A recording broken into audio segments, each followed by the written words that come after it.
Okay, the question is that Amendment 10 be agreed to, and members who cast their votes now.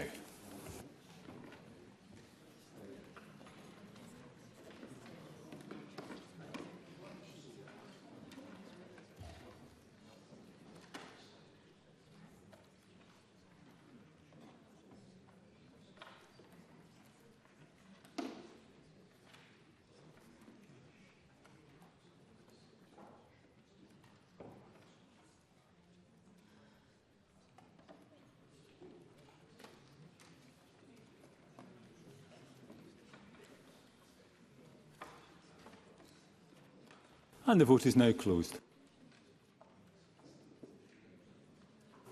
Point of order, Jenny Goldruth. Presiding Officer, my app wouldn't have connected. I would have voted no. Thank you. I will make sure that is recorded. Point of order, Jackie Bailey.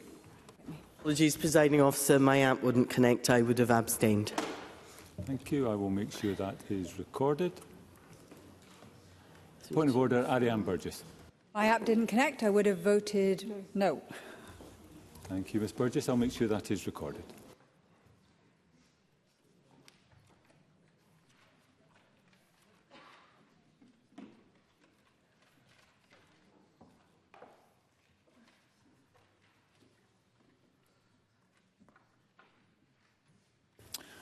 And the result of the vote on Amendment 10 in the name of Sandra Skulhani is yes 27, no 68. There were 15 abstentions. The amendment is therefore not agreed. We come to Group 2, meaning of permitted premises. I call Amendment 11 in the name of Ash Regan. Group with Amendments 12, 13, 14, 15, 29 and 30. I call on Ash Regan to move Amendment 11 and speak to other amendments in the group. Ms Regan. Thank you, Presiding Officer. This bill seems to me to be a classic example of the way this government has started to make law, which is it sees that there's an issue and then it rushes into legislation, but unfortunately only listening to one side of the argument, often ignoring women's voices, which we've seen time and time again, and being entirely blind to unintended consequences.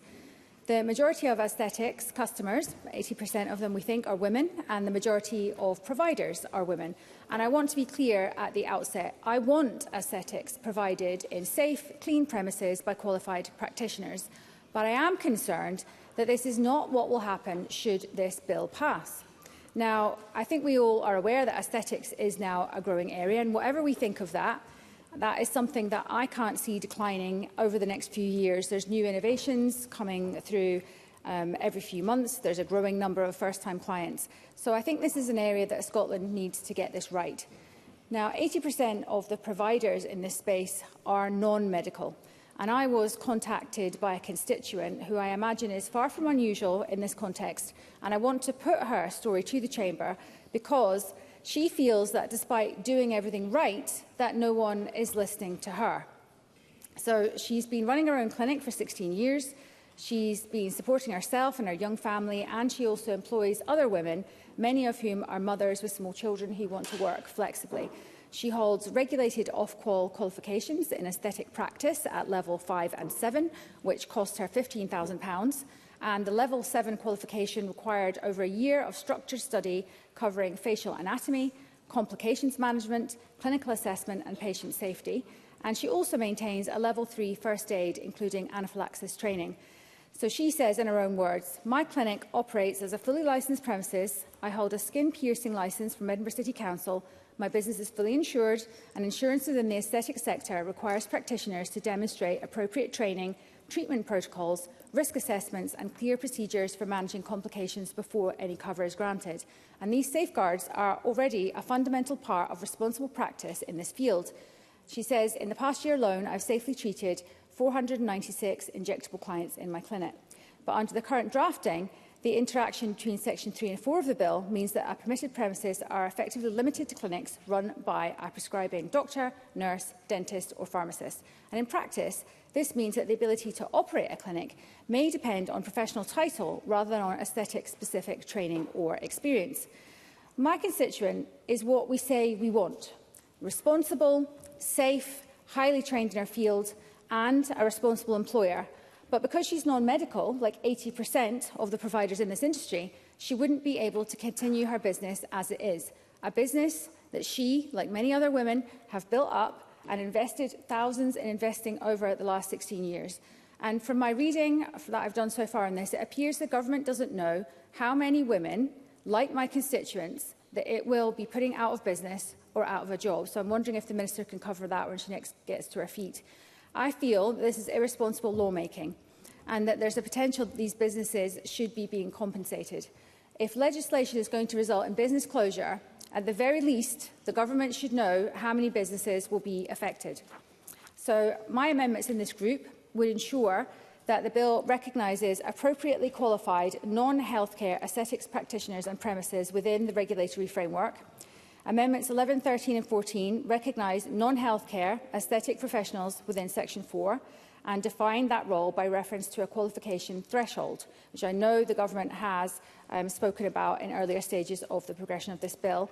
It would allow ministers, through Amendments 12 and 15, to establish a licensing scheme by regulation for non-healthcare premises, and those regulations could set minimum standards for premises and specify which procedures are permitted to be provided. And this would ensure that qualified practitioners and properly regulated premises are not excluded simply because they sit outside traditional healthcare structures.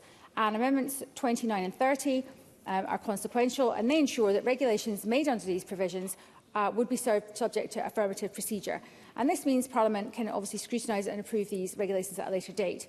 Overall, these amendments support a proportionate and, I believe, a workable regulatory framework that recognises competence and qualifications across this sector, and I move Amendment 11 in my name. Thank you, Ms Regan. And I call Alex Cole-Hamilton briefly. Thank you very much, Presiding Officer. I rise briefly in support of Ash Regan's amendments, which I think provide remedy to some of the inflexibilities around the bill as drafted that I raised at stage 1. Ash Regan speaks of constituents coming to see her. I've had constituents come to see me. I'm sure members across the chamber have businesses in their constituencies that would not just be affected by all of the changes proposed in this legislation, but would absolutely be sunk without trace if they were to be brought in unamended. My anxiety is that whilst absolutely we need to regulate for the bad actors in this field of procedure, but there are a good number of largely women who are well qualified, very focused on patient care and cleanliness and hygiene and all of the other things we would hope for the sector. And I think that to legislate without thinking about the consequences on them and taking remedy towards them would be a very poor thing indeed. Thank you. And I call the Minister. Thank you, Presiding Officer. Ash Regan's amendments provide alternatives to the permitted premises currently described in the bill. These alternatives weaken public safety by removing the requirement for a healthcare professional to be involved in these settings. Due to time constraints, I will not repeat all of the discussions at stage 2, but this is a fundamental part of the bill, so there are points that I must make. And if I may, just before I take Jeremy Balfour's intervention, we based our estimates on an estimated 1,500 businesses. I would point out that this is a non-regulated sector, partly why we're bringing in these regulations, but not all businesses will be impacted, as I will go on to explain later on. Very briefly, Jeremy Balfour. Thank you, President. I'm grateful to the Minister. I wonder, you said how many businesses, how many individuals will lose their jobs because of this, and have you done an equality impact in regard to how it will affect females more than males? All through the Chair. Minister. Thank Jeremy Balfour for his intervention. And yes, of course, we have done an equality impact assessment. Firstly, that due to time constraints, so there are a few points that I wish to make. Firstly, that I sympathise with Ms Regan's intentions. I'm sure she is trying to mitigate what many businesses see as the most challenging part of the bill. Secondly, that the requirement for a healthcare professional to be involved is the most important part of the bill. The reasons for healthcare professional involvement being essential to public safety were discussed at stage 2. In many cases, prescriptions will be needed at the outset of a procedure. In other cases, it will be necessary for certain emergency medications to be available on site. Within the UK regulatory framework for the sale and supply of medicines, non-regulated settings delivering non-surgical procedures are not able to routinely hold supplies of prescription-only medicines without the involvement of a suitably qualified healthcare professional. To say that healthcare professional involvement is necessary is not to denigrate the skills, dedication and experience of other practitioners who should continue to have a role in this sector. These roles can and should be complementary, ensuring safe, professional and effective procedures are delivered. There are other benefits to the settings we have selected and to the role of a healthcare professional. For example, that healthcare professionals are subject to regulation by professional bodies. I will turn to the amendments themselves. Amendments 11 and 29 seek to add premises managed by a non-healthcare aesthetics professional to the list of permitted premises in section 4.1 of the bill. The Scottish Ministers can provide registration requirements for these premises in affirmative regulations. Amendment 14 defines a non-healthcare aesthetics professional by reference to particular levels of qualification. Unfortunately, this training does not qualify a practitioner to prescribe medications, nor is it clear that these settings would be able to routinely hold stocks of relevant emergency medications without the involvement of a healthcare professional. These settings do not provide the safety protections required. Amendments 12, 15 and 30 would provide for a licensing scheme to be established by regulations. Such a scheme is already to take effect from the 6th of September 2027 under the Civic Government Scotland Act 1982, Licensing of Non-Surgical Procedures Order 2026. This licensing scheme is appropriate for lower risk procedures, but I do not believe the risks of procedures in the bill can adequately be mitigated without the involvement of a healthcare professional. Amendment 13 includes a non-healthcare aesthetics professional as one of the persons who may provide or manage services from the premises of a HIS-registered independent clinic in order for it to be permitted premises under section 4.1a of the bill. Amendment 14 discussed already defines non-healthcare aesthetics professional. I cannot support these amendments for the public safety reasons given previously. I also note that section 4.1a interacts with the definition of an independent clinic in section 10F2 of the National Health Service Scotland Act 1978. Such a clinic would still need services to be provided by one of the healthcare professionals listed in that section to register with HIS. And with regards to Alec Cole-Hamilton's support, I had hoped to meet with Mr Cole-Hamilton in the lead-up to stage 3. Unfortunately, he wasn't able to meet because of his diary. I'd also like to point out that I expect that in implementing this bill, the Scottish Government will work with businesses in the unregulated part of the sector to ensure that they have access to support and guidance. I understand Ms Reagan's motivations, but must urge the member not to press these amendments and for members to vote against them. Thank you, and I invite Ash Regan to wind up. Press to withdraw Amendment 11. Thank you, I press. This bill is creating a situation where practitioners who spent over a year completing advanced aesthetics training will not be able to operate independently, meaning women like my constituent and many others, a non-healthcare practitioner, would need to rely on a prescribing medic in order to operate and supervise a clinic. And that's even if a provider could be found, and that remains to be seen, and the costs may well be prohibitive. So it creates a model where experienced practitioners would then become dependent on prescribers who have no financial stake in their business, while potentially offering the same treatments themselves. So in practice, this means that a qualified practitioner could spend years building a compliant clinic only to find that their ability to continue operating depends entirely on securing and retaining a prescriber who may also be a competitor within the same market. Now, this market, the treatments and the demand for them, particularly from young women, is growing and, in my opinion, will only continue to grow due to changing beauty standards that are heavily promoted on social media. And I think there is a lack of understanding by the government of the drivers for particularly the consumers in this industry. And I hope the government understands and can see that those from a lower socio-economic background will not be able to afford the treatment prices, which will inevitably be driven up if all or many of the non-medical providers that are in the market are forced to close. It will then inevitably push these consumers into an underground and unregulated sector, which may then lead to an increase in the adverse treatment effects. So this bill, through unintended consequences, may force out responsible and highly trained women-led businesses and lead, unfortunately, to more women consumers getting treatment from unregulated and unsafe providers. So I would ask the Chamber to support my amendments and ask the Government to think very carefully about this issue and the predicament of women like my constituent and the unintended consequences. Thank you, Ms Regan. The question is that Amendment 11 be agreed to. Are we all agreed?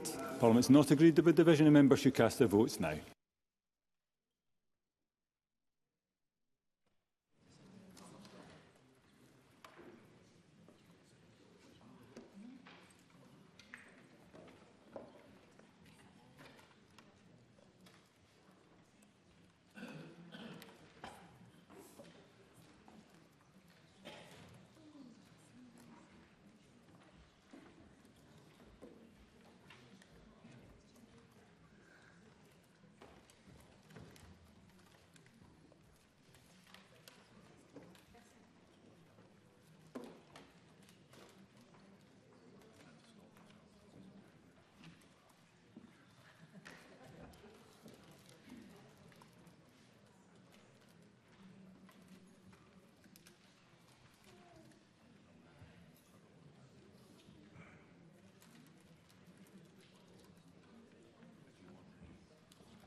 And the vote's now closed. Point of order, Oliver Mundell. Thank you, Presiding Officer. I would have voted no. Thank you, Mr Mundell. We'll make sure that vote is recorded.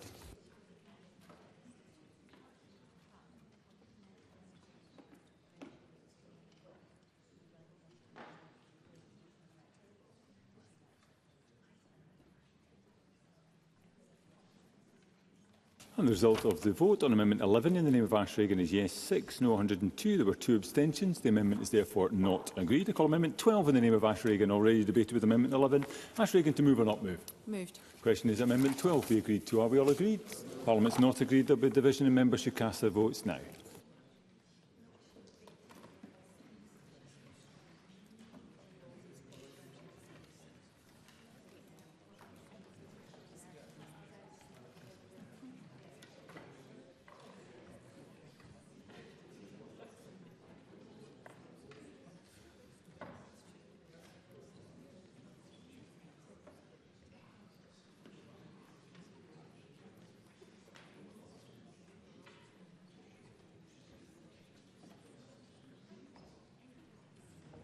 And the vote's closed.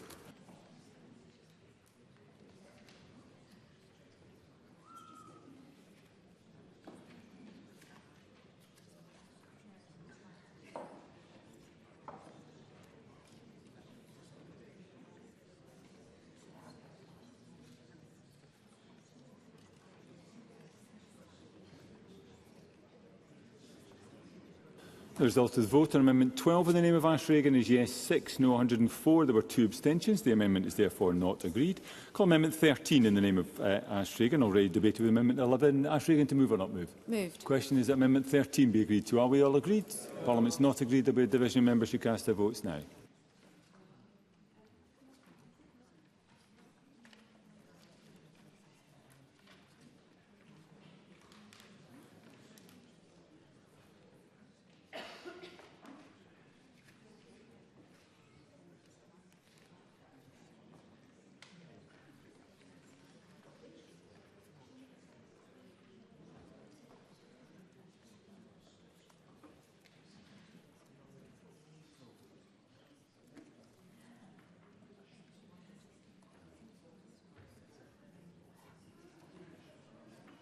And the vote's now closed.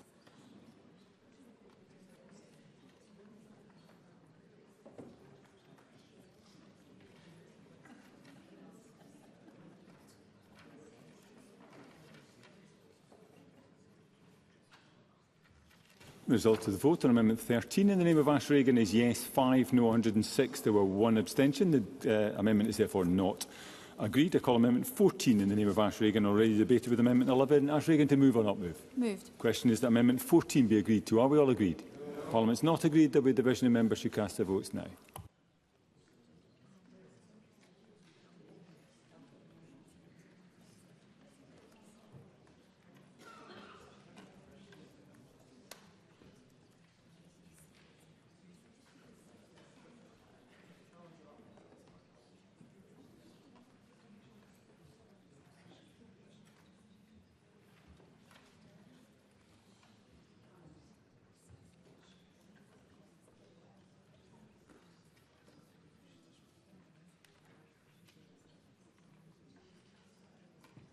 And the vote is now closed.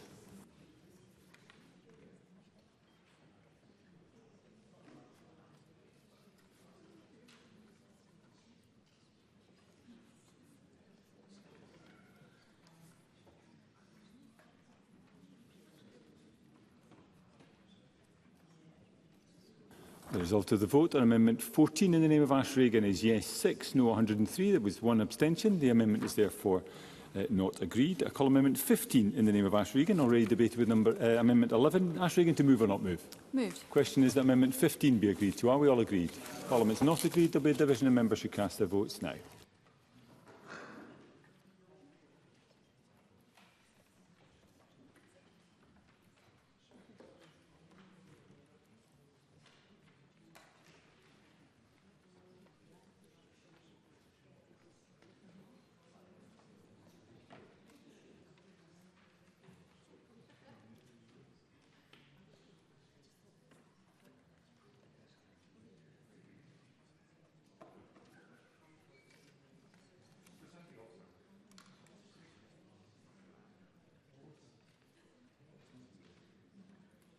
And the vote is now closed.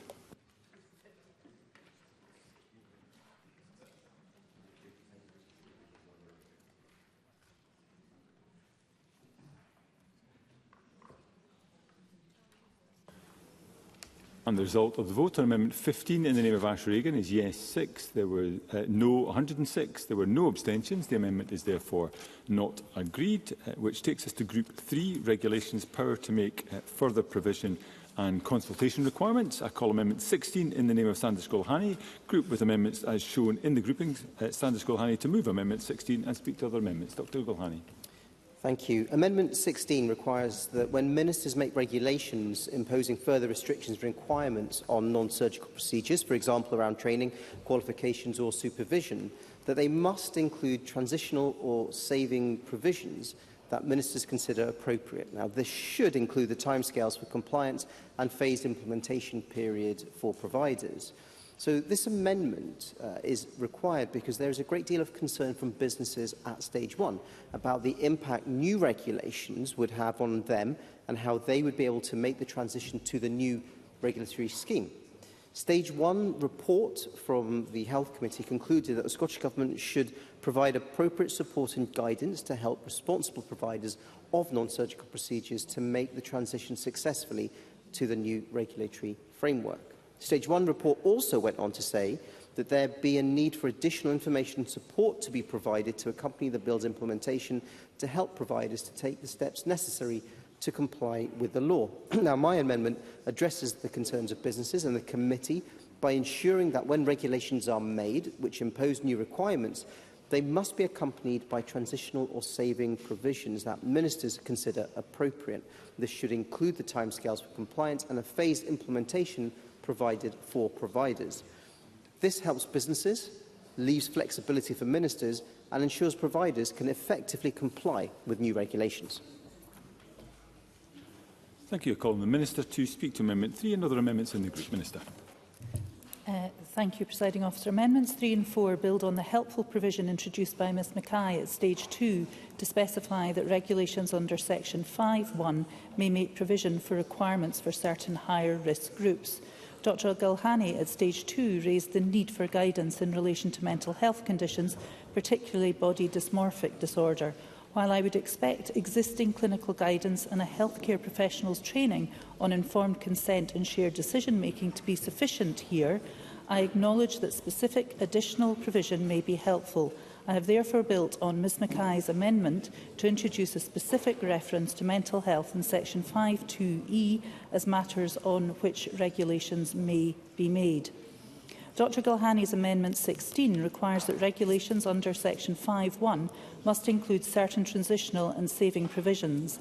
I agree with his comments on the importance of such provision. I can confirm this is already possible under Section 18.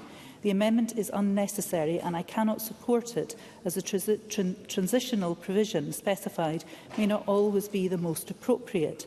This amendment would make it more difficult for ministers to put in place appropriate regulations with the right protections, so I urge Dr Gulhani not to press this amendment. Amendments 31 and 32 by Dr Gulhani provide further specification in the consultation requirements in section 19A, which apply to any affirmative procedures made under the bill. The lists of persons to be consulted are likely to be appropriate in most cases, but I want to reiterate that even the affirmative powers may be capable of being exercised to make relatively small technical changes or changes that are only relevant to one of the groups that have been listed. I'm concerned that this amendment requires consultation with patient organisations, and I'm not aware that any such organisations exist representing recipients of these procedures.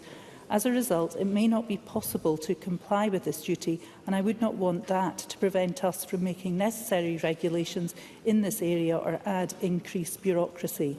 Colin Beattie's amendments 19, 20, 21 and 22 all relate to the principle of supervision.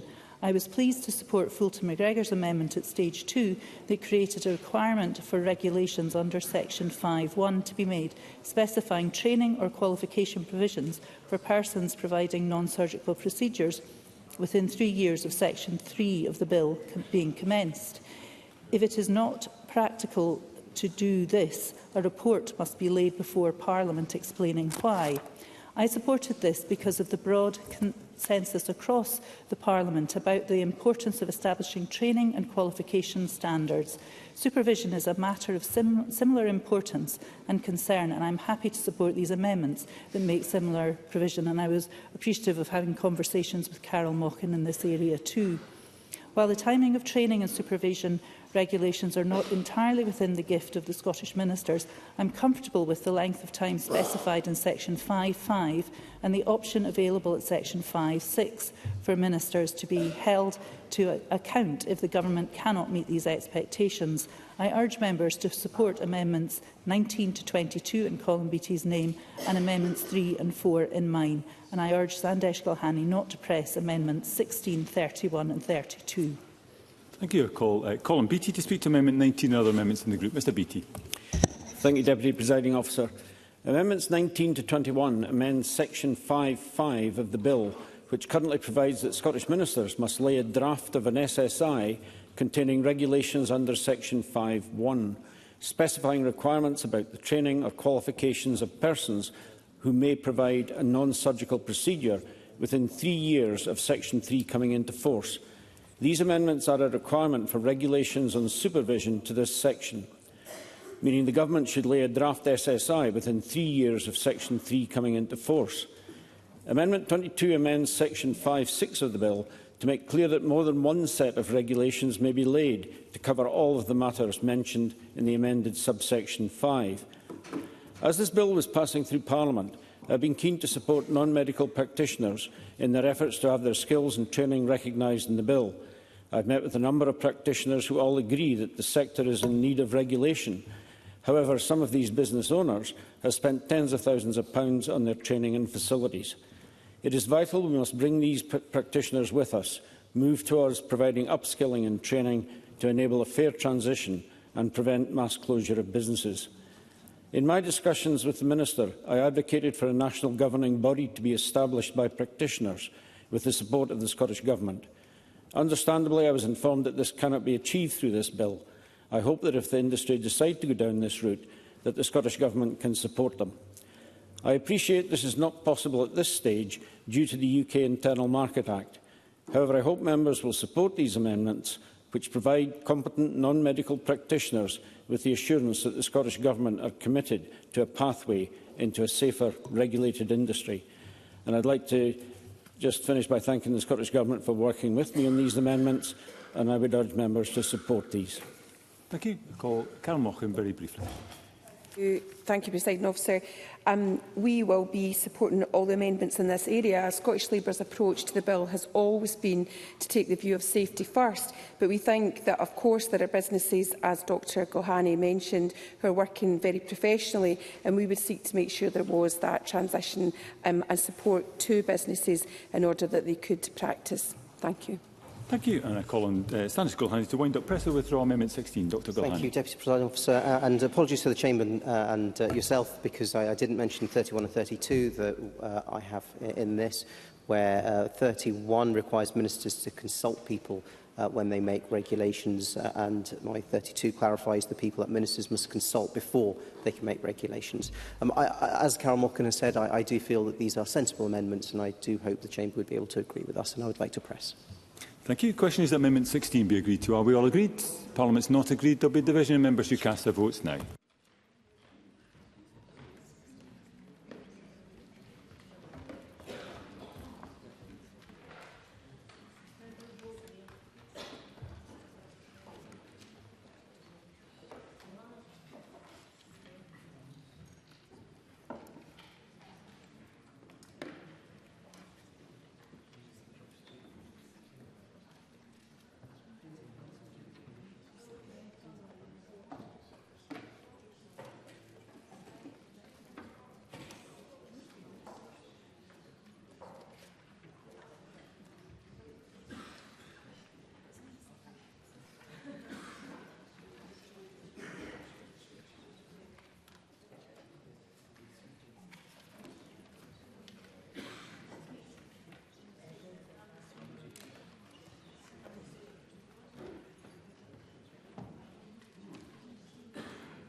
And the vote is now closed.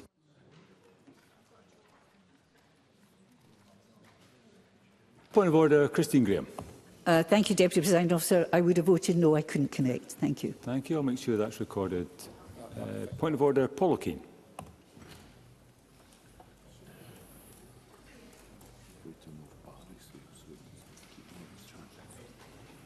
Right.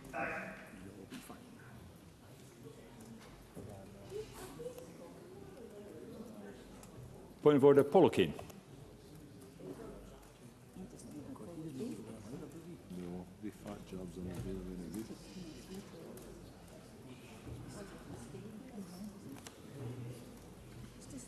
Paul O'Kane, point of order. Presiding Officer, I couldn't connect. I would have voted yes. Thank you, Mr O'Kane. I'll make sure that is recorded. Order, George Adam. Presiding Officer, I couldn't connect to the system. I would have voted no. Thank you, Mr Adam. I'll make sure that's recorded.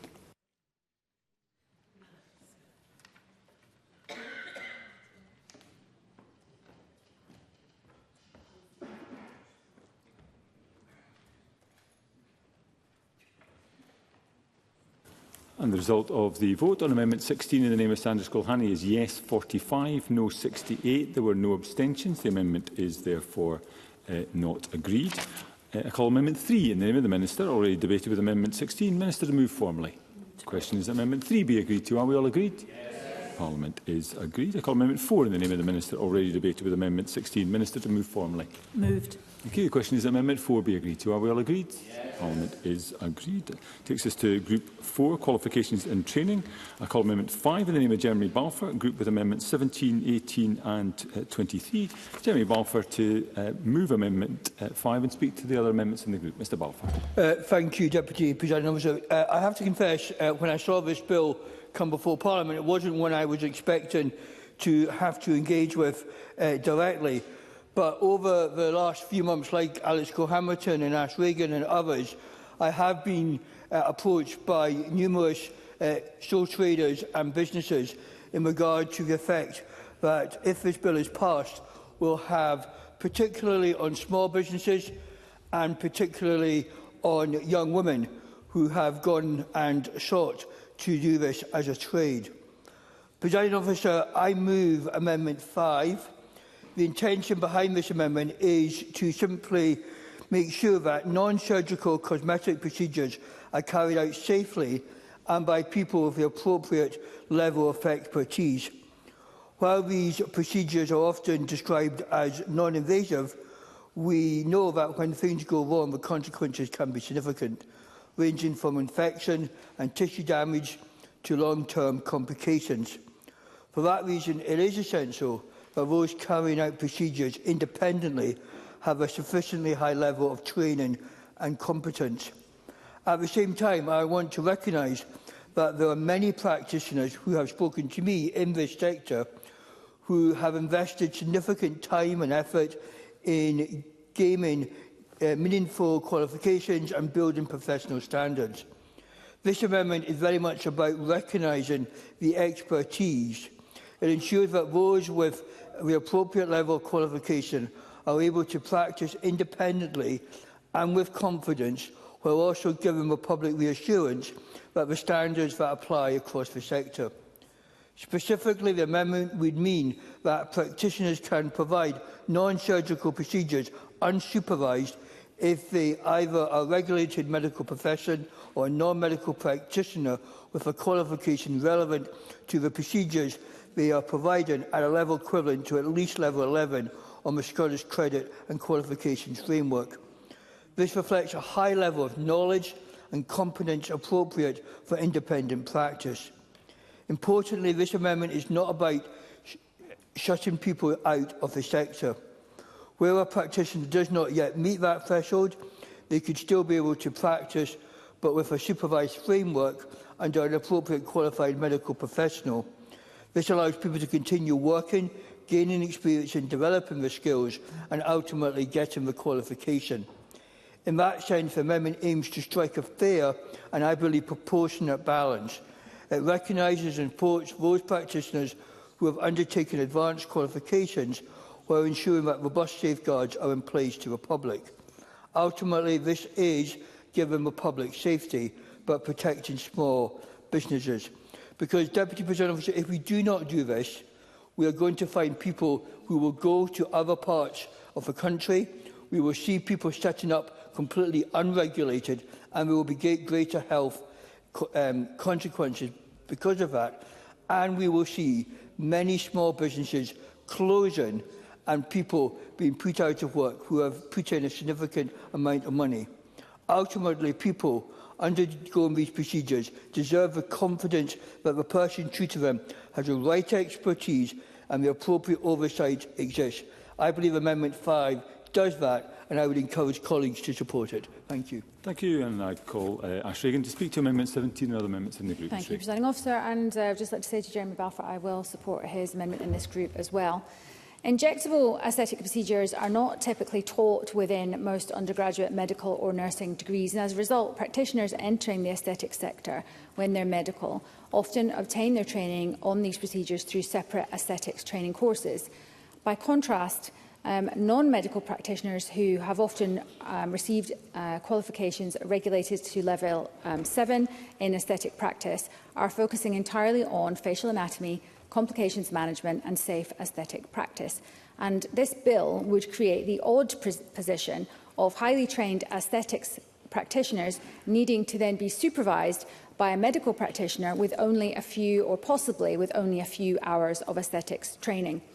And it also raises practical questions about capacity, as there's no clear data available on how many prescribers actively work within the aesthetic sector, or whether there would be sufficient numbers to support the independent clinics across Scotland, which the Minister has confirmed may be as high as 1,500. So this bill would force already qualified, responsible providers to recruit medics to supervise them, but the government cannot tell us if that's possible, as the numbers of prescribers are not available. And a further point may be, can the NHS really afford to lose hundreds of prescribers to aesthetics? I think a better way needs to be found, and I think there needs to be a place, a pathway for non-medical but highly trained aesthetics providers to carry out some, perhaps not all, but some treatments. So my amendments in this group would ensure that future regulations on qualifications and training properly recognise competence across the sector. Amendment 17 would require regulations to ensure that pathways exist for practitioners who hold relevant qualifications but are not healthcare providers. And this would ensure that the regulatory framework recognises the range of qualified practitioners currently operating in the sector. Amendment 18 would require ministers, when specifying qualification or training requirements, to have regard to recognised aesthetic qualifications. Amendment 23 is a consequential amendment. But overall, and taken together, these amendments ensure that regulation is based on recognised competence and qualifications, whilst also maintaining appropriate safeguards for patients. They don't weaken the regulations.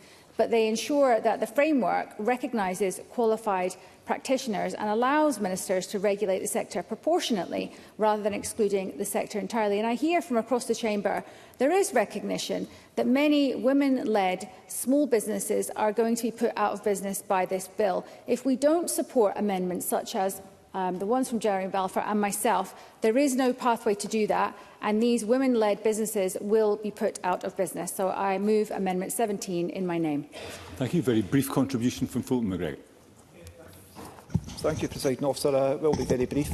Like others, I just wanted to take the opportunity in this section to put on record some issues that constituents have brought to me about this bill. I've been contacted by a number of constituents who have businesses in the area, in my constituency, and they tend to be working class women who have built up these businesses over a long period of time and built up a skill base, and they have been concerned about some of the potential impacts of the bill. Now, I do welcome the Minister's engagement with me at the Stage 2 process, and following on, and as she mentioned previously, I did have an amendment passed at Stage 2, and I welcome the amendments passed in the previous group there relating to Colin Beattie's. But I do have some sympathy with the amendments that I've raised today, although I don't think I can vote for them just now, because I think that there is unintended consequences to them as well. But what I would like to ask the Minister is if, in summing up, she can assert how the government can work with these small businesses and individuals to ensure that they are not negatively impacted by this bill. And I felt that these amendments were the best place to come in and make that request. Thanks. Thank you. And I call the Minister. Thank you, Presiding Officer. Before addressing these amendments, I want to recognise that there are many highly skilled practitioners who are not healthcare professionals. Many practitioners hold a qualification, as has been referenced earlier, at Level 7 of the Ofqual framework or Level 11 of the SCQF framework, and these amendments seek to recognise that training. However, I do not intend to support any amendments which would prejudge a decision on the appropriate training or qualification requirements. This would be a matter for future regulations under Section 5(1), and my reluctance should not be seen as a judgment against these well-recognised qualifications. The Scottish Government will engage with, the Scottish Government will engage with practitioners and training providers before taking decisions here, and I hope standards can be set at the same level in England and Scotland to the benefit of practitioners. Briefly, Ash Regan. I thank the Minister for taking that intervention. I think there's a frustration out there with many of these women who've spent a lot of time and energy and money building up their businesses, and they're very fearful of what is going to happen to their businesses, which I think people can understand.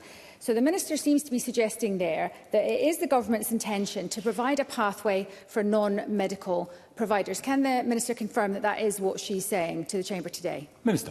What I am clear about in my points is that we will engage with practitioners and training providers before taking decisions, and I hope standards can be set at the same level, as I mentioned earlier, in England and Scotland to benefit all practitioners. Amendment 5 in Jeremy Balfour's name seeks to allow non-healthcare practitioners with a Level 11 qualification to carry out non-surgical procedures without supervision. I was grateful to Mr Balfour for the discussion we had about his similar Stage 2 amendment, giving ministers the power to establish a regulatory scheme enabling certain practitioners to supervise the provision of a non-surgical procedure.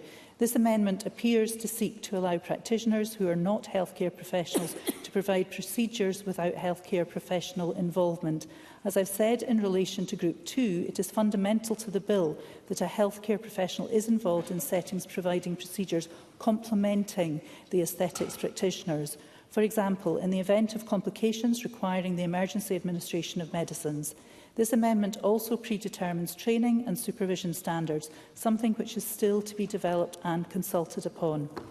The Government also has concerns about the legislative competence of this amendment because of its interaction with the reservation of the subject matter of the Medicines Act 1968 and the reservation of the regulation of healthcare professionals in the Scotland Act 1998. I therefore cannot support this amendment and urge Mr Balfour not to press it. Amendment 17 in Ash Regan's name appears to have the same aim as Mr Balfour's. It provides that there must be pathways for such practitioners, although it does not specify what these pathways are intended to achieve. If it's to ensure that such practitioners may undertake procedures, that is permitted under the bill as drafted. Non-healthcare practitioners may provide procedures if they are working from a permitted premises.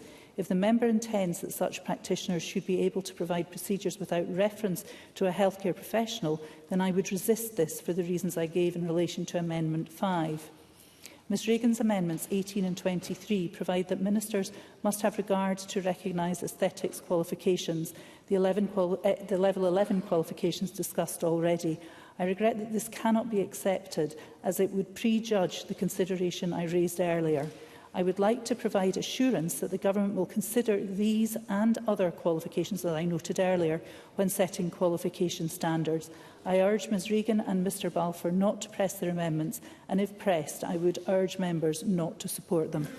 Thank you, and I invite Jeremy Balfour to briefly wind up. Press to withdraw Amendment 5, Mr Bell. Thank you. I will be brief. I have to say, just having heard the Minister, I am now very confused as to where the Scottish Government's position is.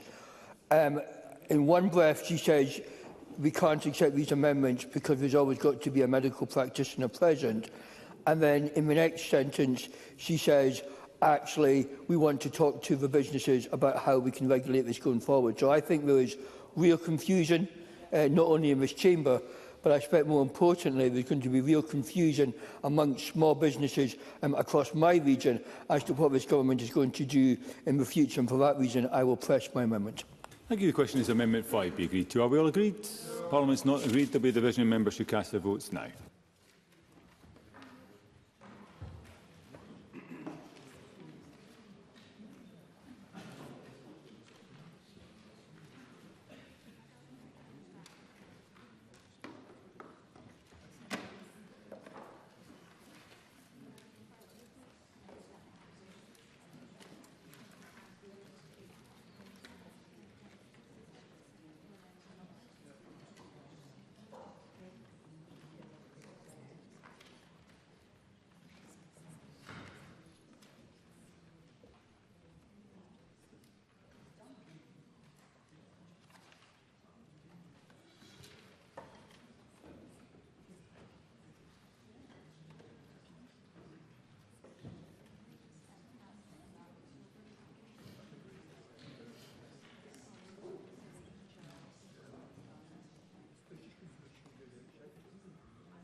And the vote is now closed. Order, Angus Robertson. Presiding Officer, unfortunately I couldn't connect. I would have voted no. Thank you, Mr Robertson. I'll make sure that is recorded.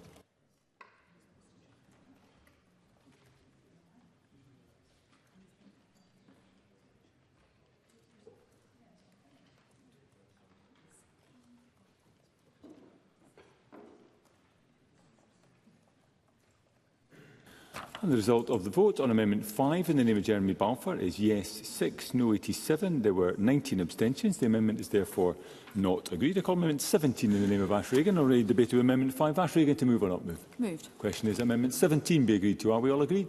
Parliament's not agreed. There will be a division, and members should cast their votes now.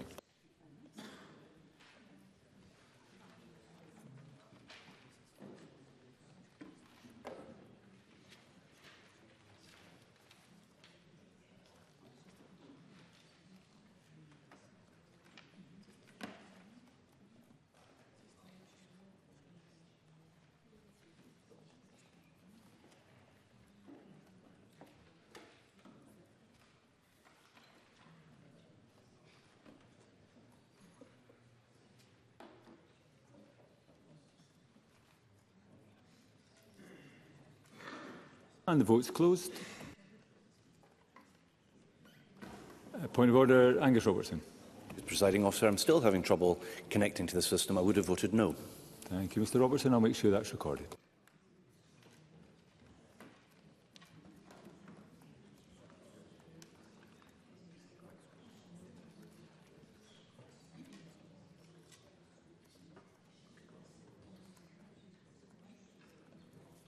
The result of the vote on Amendment 17 in the name of Ash Regan, yes 6, no 89. There were 19 abstentions. The amendment is therefore not agreed. I call Amendment 18 in the name of Ash Regan. Already debated with Amendment 5. Ash Regan, to move or not move? Moved. The question is that Amendment 18 be agreed to. Are we all agreed? Parliament's not agreed. There will be a division in members who cast their votes now.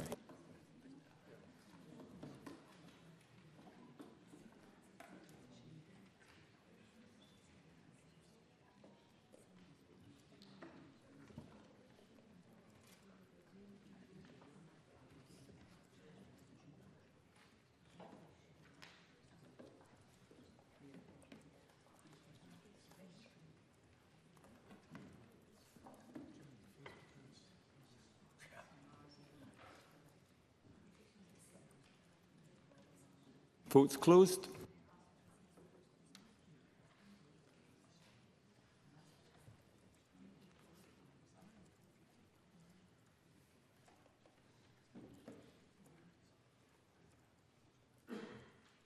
And the result of the vote on amendment number 18 in the name of Ash Regan is yes 6, no 89. There were 19 abstentions. The amendment is therefore not agreed. I call amendments 19, 20, 21 and 22, all in the name of Colin Beattie, all previously debated with amendment 16. I invite Colin Beattie to move amendments 19 to 22 en bloc. Moved en bloc. Thank you. Does any member object to single questions being put on amendments 19 to 22? No members object. Therefore, the question is that amendments 19 to 22 be agreed to. Are we all agreed? Parliament is agreed. I call Amendment 23 in the name of Ash Regan. Already debated with Amendment 5. Ash Regan, to move or not move? It's a consequential, so not moved. Thank you. That takes us to Group 5. I call Amendment 24 in the name of Sanders Gulhani. Group with Amendment 6. Sanders Gulhani to move Amendment 4 and speak to both amendments in the group. Dr Gulhani. Thank you. Amendment 24 requires that HIS must publish information on the resources that are available to businesses and providing non-surgical procedures. This should include information on advice, support and funding that is available to these businesses.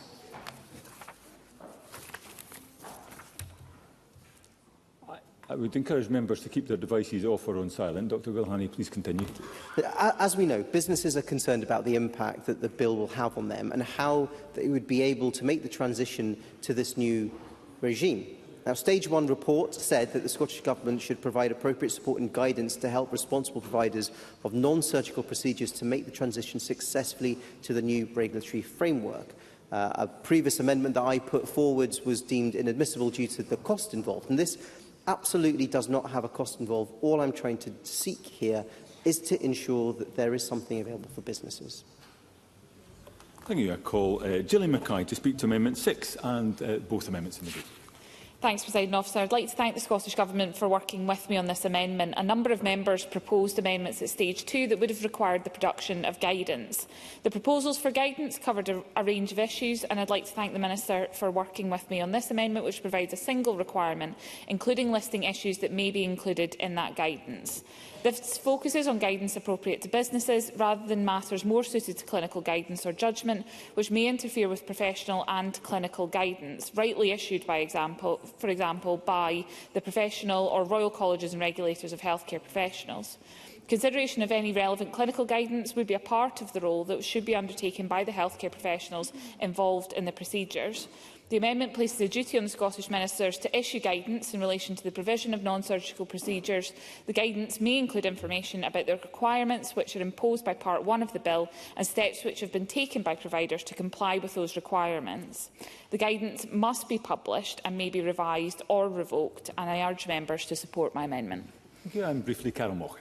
Thank you, Presiding Officer. I would like to put on record Scottish Labour's support for both amendments in this group, which seek to strengthen the review of support given.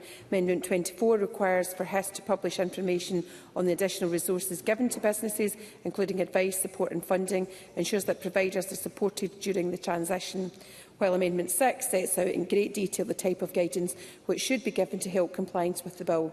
During the transition to greater regulation, guidance and information will be incredibly important to support compliance, ensure understanding and to avoid confusion, and that's why we support both amendments in this group. Thank you, and I call the Minister. Presiding Officer, and I note Ms Mochan's comments there. Gillian Mackay's Amendment 6 places a duty on ministers to provide guidance about the provision of procedures. It is appropriate that this amendment focuses on the offences in Part 1 of the Bill.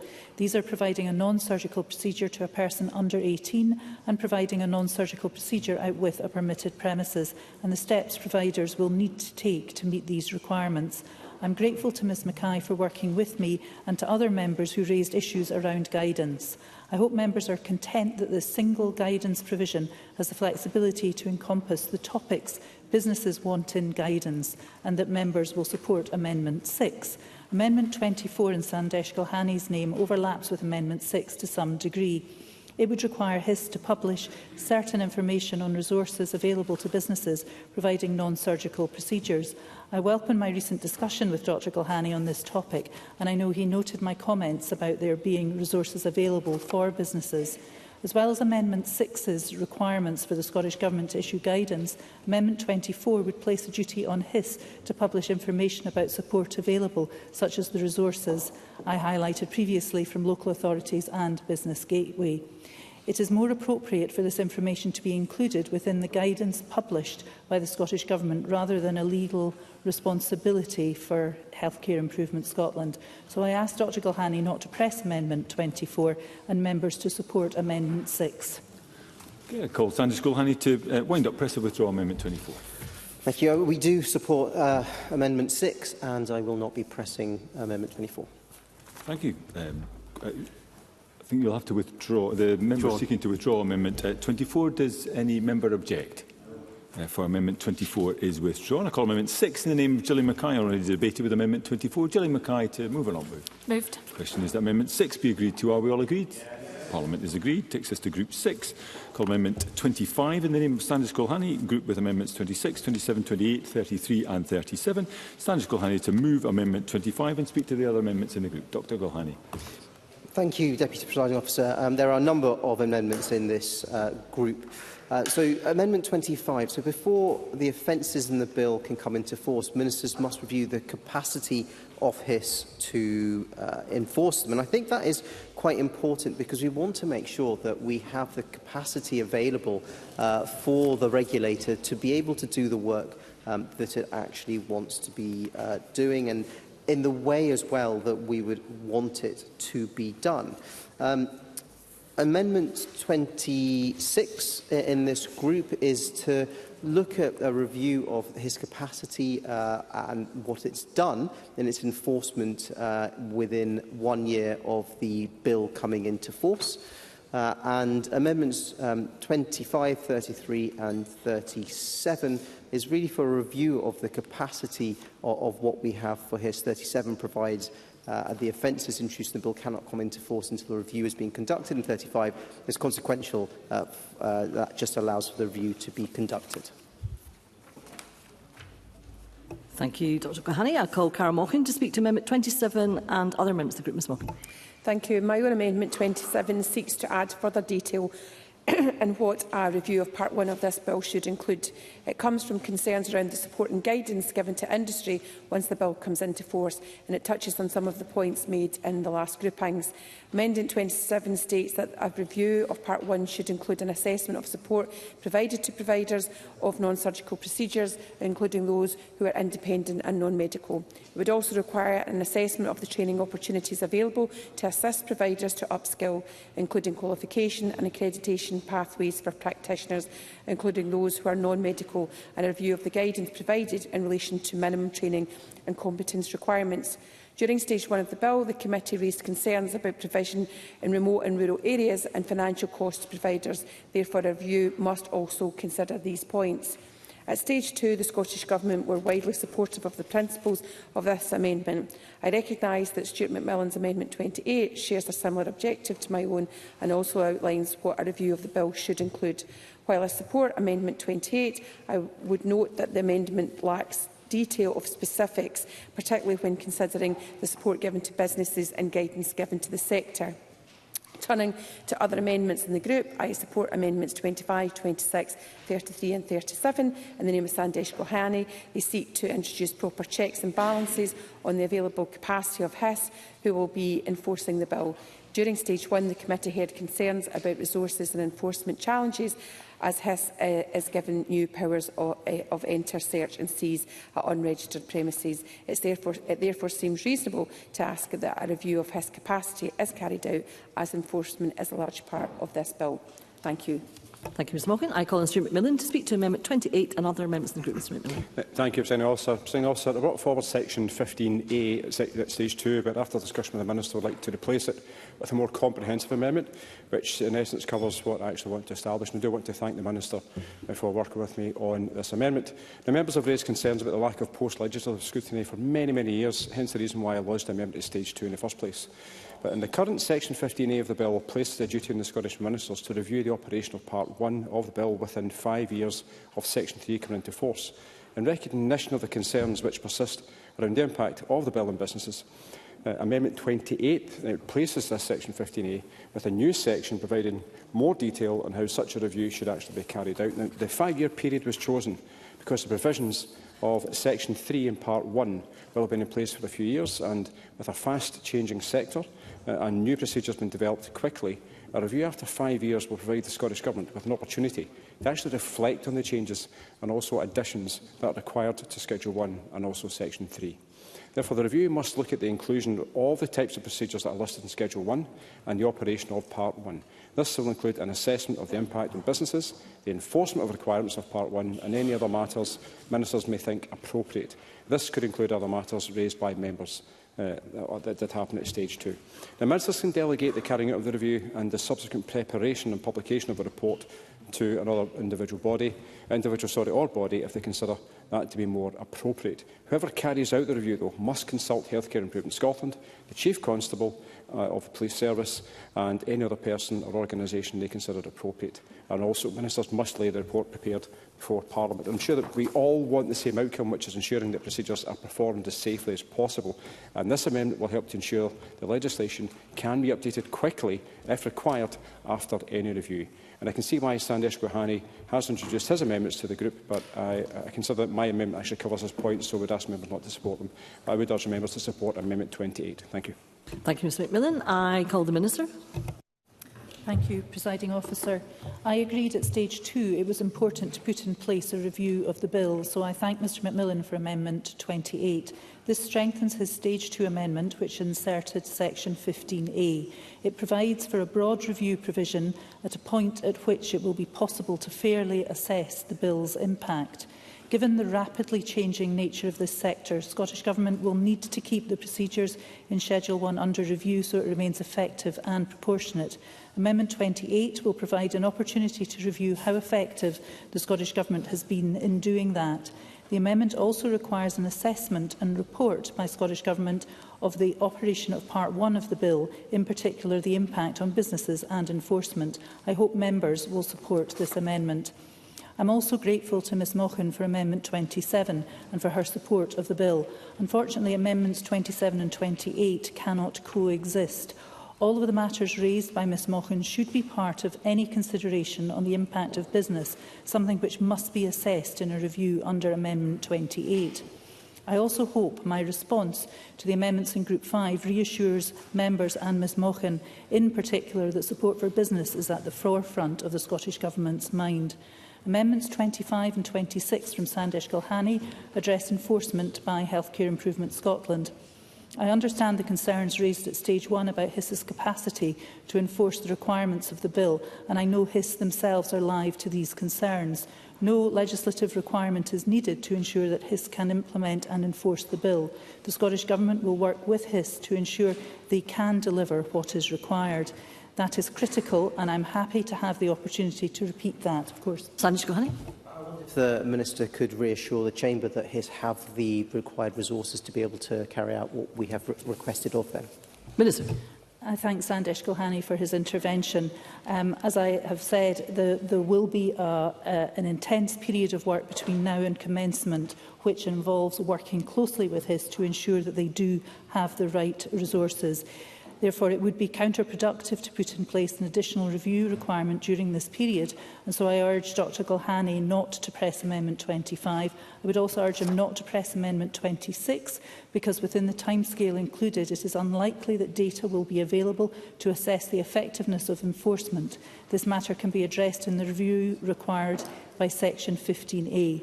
Amendments 33 and 37 are consequential to Amendment 25, and I urge Dr Gulhani not to press them either. In particular, Amendment 37 means the main provisions of Part 1 of the bill would not be able to come into force until a review of his capacity was complete and laid before Parliament. This risks delaying implementation of the bill and the safeguarding provisions of the offences, and could prevent work on regulations from being progressed. I urge members to support Amendment 28, but urge Ms Mochan and Dr Gulhani not to press their amendments. Thank you, Minister. I call on Sandesh Gulhani to wind up and to press or withdraw Amendment 25. Thank you. Press Amendment 25, and we are very supportive of the amendments in this group. Thank you, Dr Gulhani. The question is that Amendment 25 be agreed to. Are we all agreed? Yes. The Parliament is not agreed. There will be division, and members should cast their vote now.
The vote is now closed.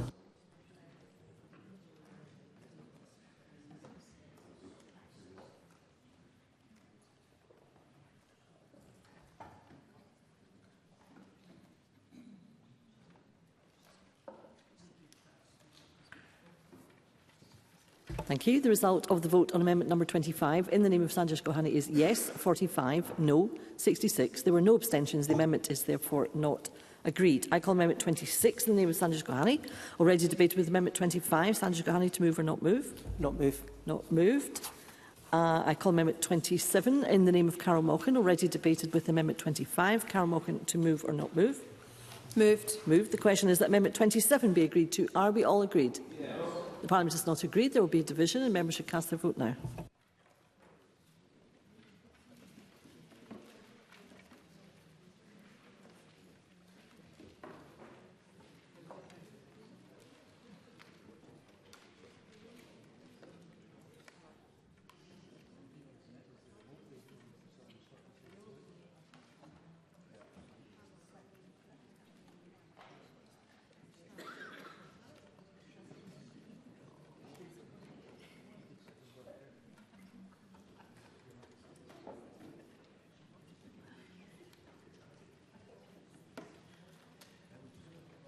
The vote is now closed.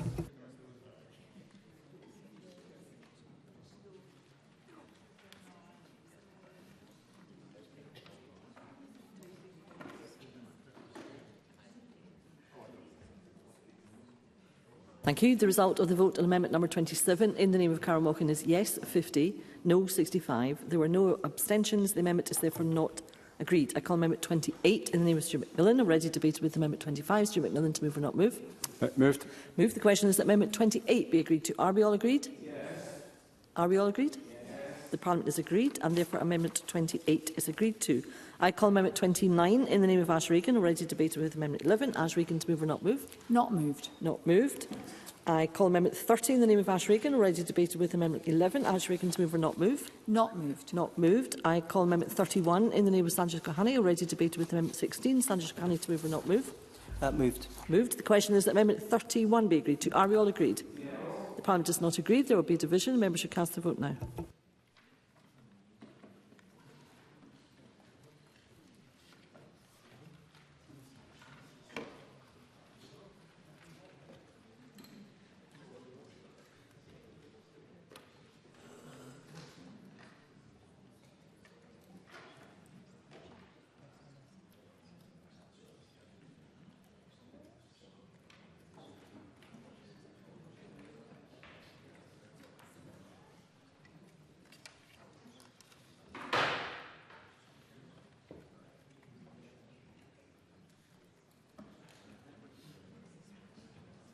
The vote is now closed.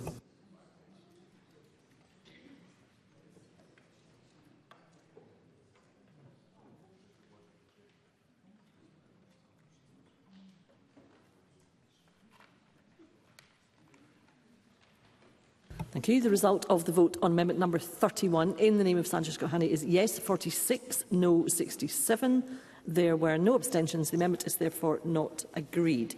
I call amendment 32 in the name of Sanjay Gohani, already debated with amendment 16. Sanjay Gohani to move or not move? Not moved. Not moved.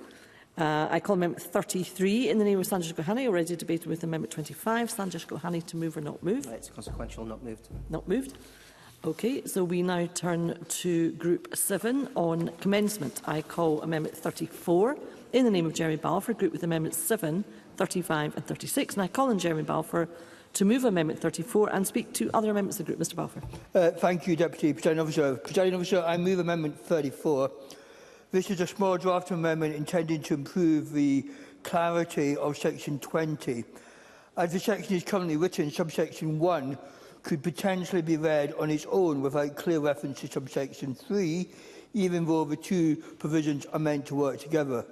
The amendment simply inserts the words subject to subsection 3, so that it is clear that subsection 1 must be read alongside the conditions set out later in subsection 3. It does not change the policy of the bill. It is purely about making the relationship between these two provisions clearer on the face of the legislation, so that anyone interpreting or applying it can more easily understand how the section is intended to operate. In short, it's a straightforward clarification that improves the drafting and helps avoid any potential confusion. And I hope members will be able to support Amendment 34. Amendment 36, Presiding Officer, I move as well. The purpose of this amendment is to introduce an additional safeguard in relation to commencement of Section 1 to 14 of this bill. As members will be aware, having heard the debate this afternoon, these sections contain the core provisions establishing the new framework for the regulation of non-surgical cosmetic procedures, and they will play a central role in shaping how this system operates in practice. Given the significance of these provisions, it is important that necessary arrangements, guidance, regulatory structures are fully in place before these sections are brought into force. Effective regulation depends not only on what is written in legislation, but also whether the systems and structures need to be implemented if it is ready to operate.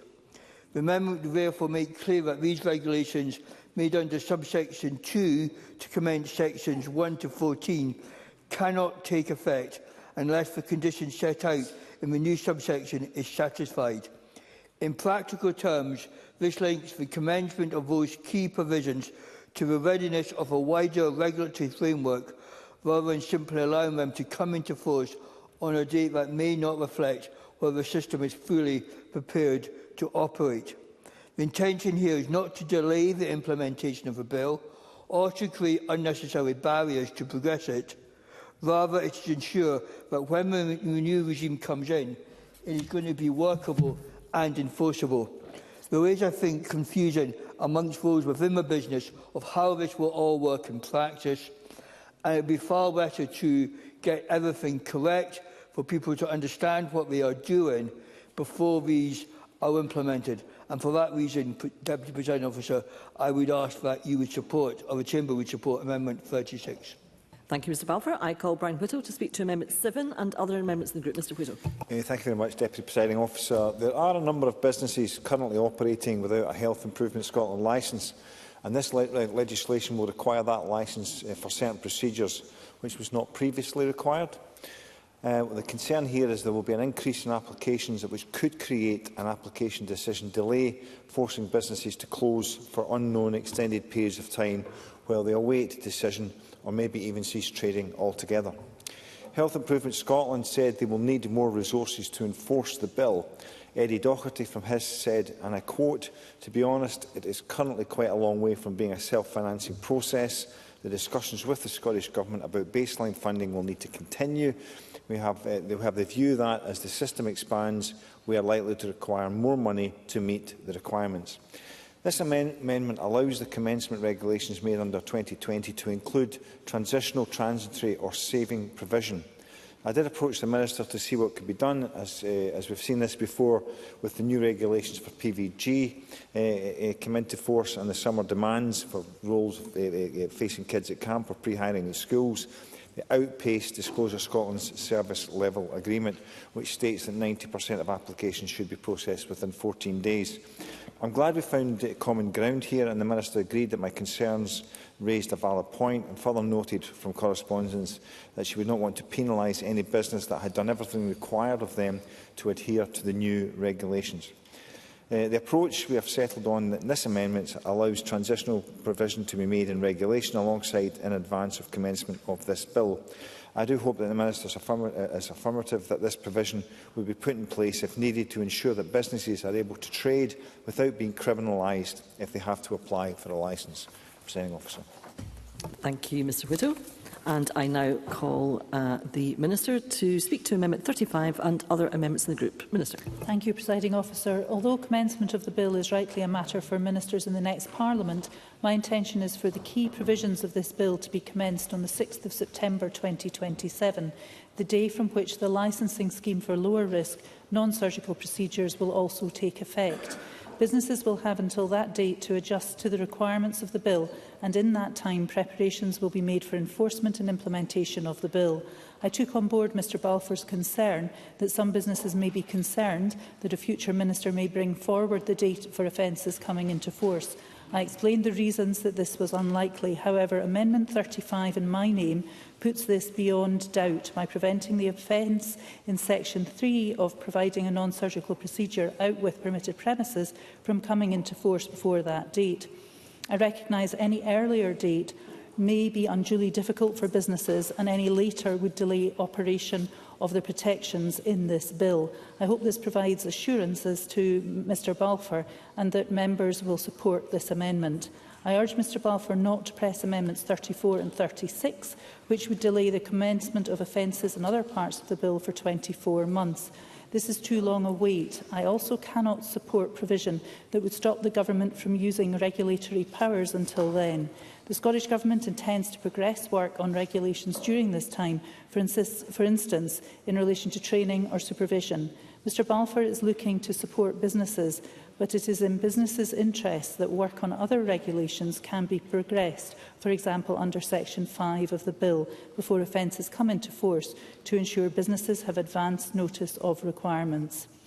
Amendment 7 in Brian Whittle's name raises the important point that the transitional provision in connection with the implementation of the bill may be needed. If many businesses register with Healthcare Improvement Scotland at the same time, there may be delays, and it would not be reasonable for businesses who were otherwise compliant to be forced to cease trading or be criminalised due to an administrative delay. I hope that this will not occur, but if it does, transitional provision may be required if applications are pending. It is therefore right that the commencement provision in Section 20 of the bill is adjusted to provide scope for this protection to be included in commencement regulations, and I thank Mr Whittle for working with me on this amendment. I ask Mr Balfour not to press Amendments 34 and 36, but urge members to support Amendment 35 in my name and Amendment 7 in Mr Whittle's name. Thank you, Minister. And I call on Jeremy Balfour to wind up and to press or withdraw Amendment 34. Mr Balfour. Thank you, Deputy Presiding Officer. I do welcome Brian Whittle's Amendment 7, and I hope the Chamber will support that. And I also do thank the Minister for picking up some of the concerns in Amendment 35. However, I still think there is real concern amongst those who are going forward with businesses at the moment. It's all very well to say we're going to talk to them and bring forward possible solutions, but they have to face decisions about whether they're going to renew leases, whether it's going to be worth putting money into new equipment, whether they're going to train new staff. And as it stands at the moment, they have no guarantee at all that they will be here in 12 months' time. And for that reason, I press the amendment. Thank you, Mr Balfour. The question is that Amendment 34 be agreed to. Are we all agreed? No. The Parliament is not agreed. There will be a division, and members should cast their vote now.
The vote is now closed.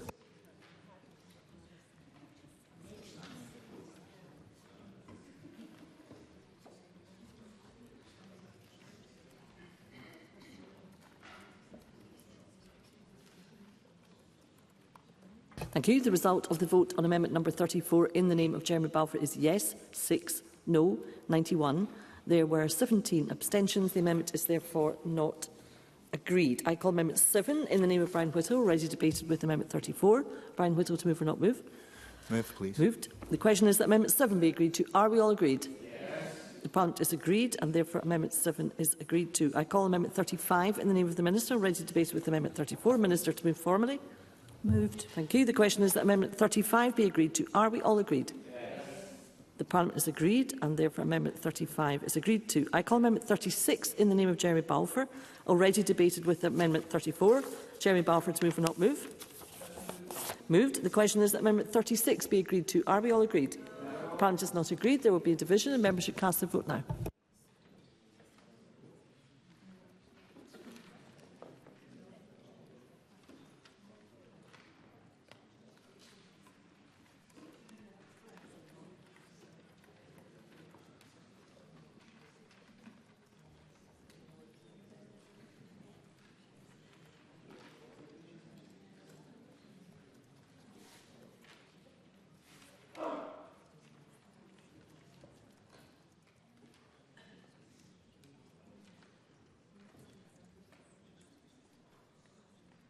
The vote is now closed.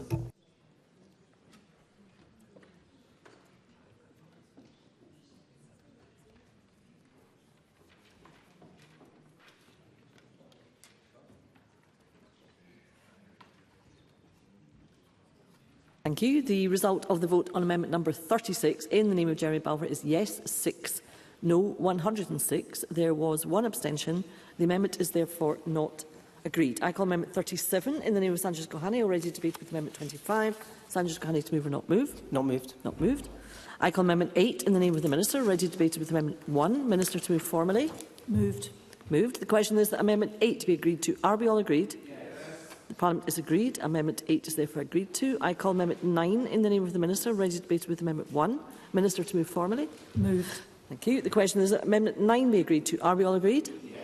The Parliament is agreed, and therefore Amendment 9 is agreed to, and that ends consideration of amendments. As members will be aware, the presiding officer is required under standing orders to decide whether or not, in her view, any provision of a bill relates to a protected subject matter, that is, whether it modifies the electoral system and franchise for Scottish parliamentary elections. In the case of this bill, in the presiding officer's view, no provision of the Non-Surgical Procedures and Functions of Medical Reviewers Scotland Bill relates to a protected subject matter. Therefore, the bill does not require a supermajority to be passed at stage 3. The next item of business is a debate on motion 21100 in the name of Jenny Minto on the Non-Surgical Procedures and Functions of Medical Reviewers Scotland Bill. I would invite those members who would wish to speak in the debate to please press the request to speak buttons, and I call on Minister Jenny Minto to speak to and to move the motion. Up to 7 minutes, please. Thank you, Presiding Officer. I am delighted to speak to the general principles of the Non-Surgical Procedures and Functions of Medical Reviewers Scotland Bill. This, I believe, is an important bill addressing important safety concerns. It is significant to those who will be impacted by it and by those who have already sadly been affected by the lack of regulation in the non-surgical procedures sector to date. I want to start by addressing Part 2 of the Bill, which makes important amendments to the Certification of Death Scotland Act 2011. These amendments extend the right to request an interested person review and update the provisions on authorising cremations and hydrolysis in Scotland when a death has occurred elsewhere in the UK. These measures ensure relatives will have more opportunities to request a review whilst updating the requirements for authorising cremations and now hydrolysis, avoids duplication of these processes, reducing delays for families without undermining safeguards.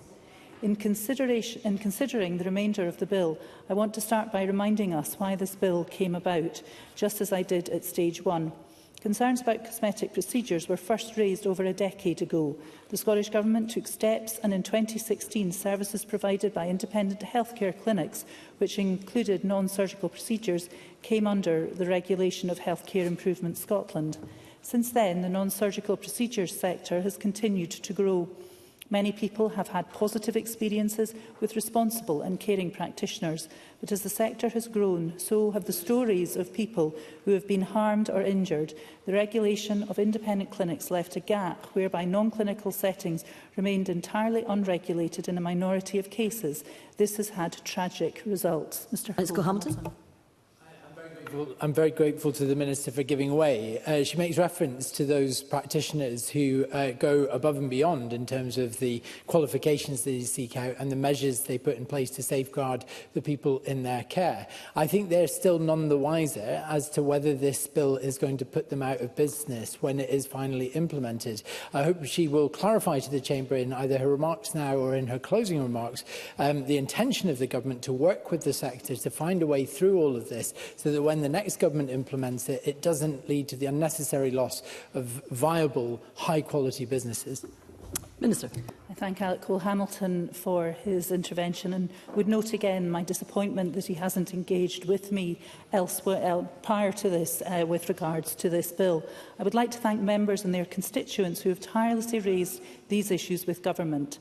I hope to hear from some of those members this afternoon and that those constituents are watching our progress. Most of all, I hope this bill meets the challenge that they set out for us. I'm also grateful to the members of the Health, Social Care and Support and the Delegated Powers and Law Reform and the Finance and Public Administration Committees who have given this bill careful consideration. Their recommendations were balanced and reflective of the need to protect public safety, while also ensuring that our approach is proportionate and balanced. Likewise, the contributions of members who put forward amendments or who have spoken to me over the last few weeks are very much appreciated. I would also like to put on record my thanks to the Bill team. Their determination and dedication to capture every detail required for this bill has been key to ensure the right balance has been struck. The bill will make procedures safer for everyone. It will ensure that all procedures take place in appropriate hygienic settings where healthcare professionals are involved in the provision or management of services and who can assist if there are complications. It will also make it an offence to provide procedures to a person who is under 18. This bill is complemented by the Civic Government Scotland Act 1982 Licensing of Non-Surgical Procedures Order 2026, which establishes a local authority licensing scheme for lower risk procedures. I recognise that it is not possible to bring regulations to a fast-growing sector without causing some disruption to the businesses who are already operating within it. This was raised clearly in the Stage 1 debate and has been raised with me well before that too. I want to assure members that I understand the impact of the bill.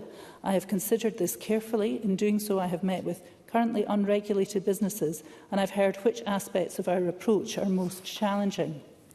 In explaining my approach to these concerns, I want to recall some of Carol Mochan's comments from Stage 1 debate.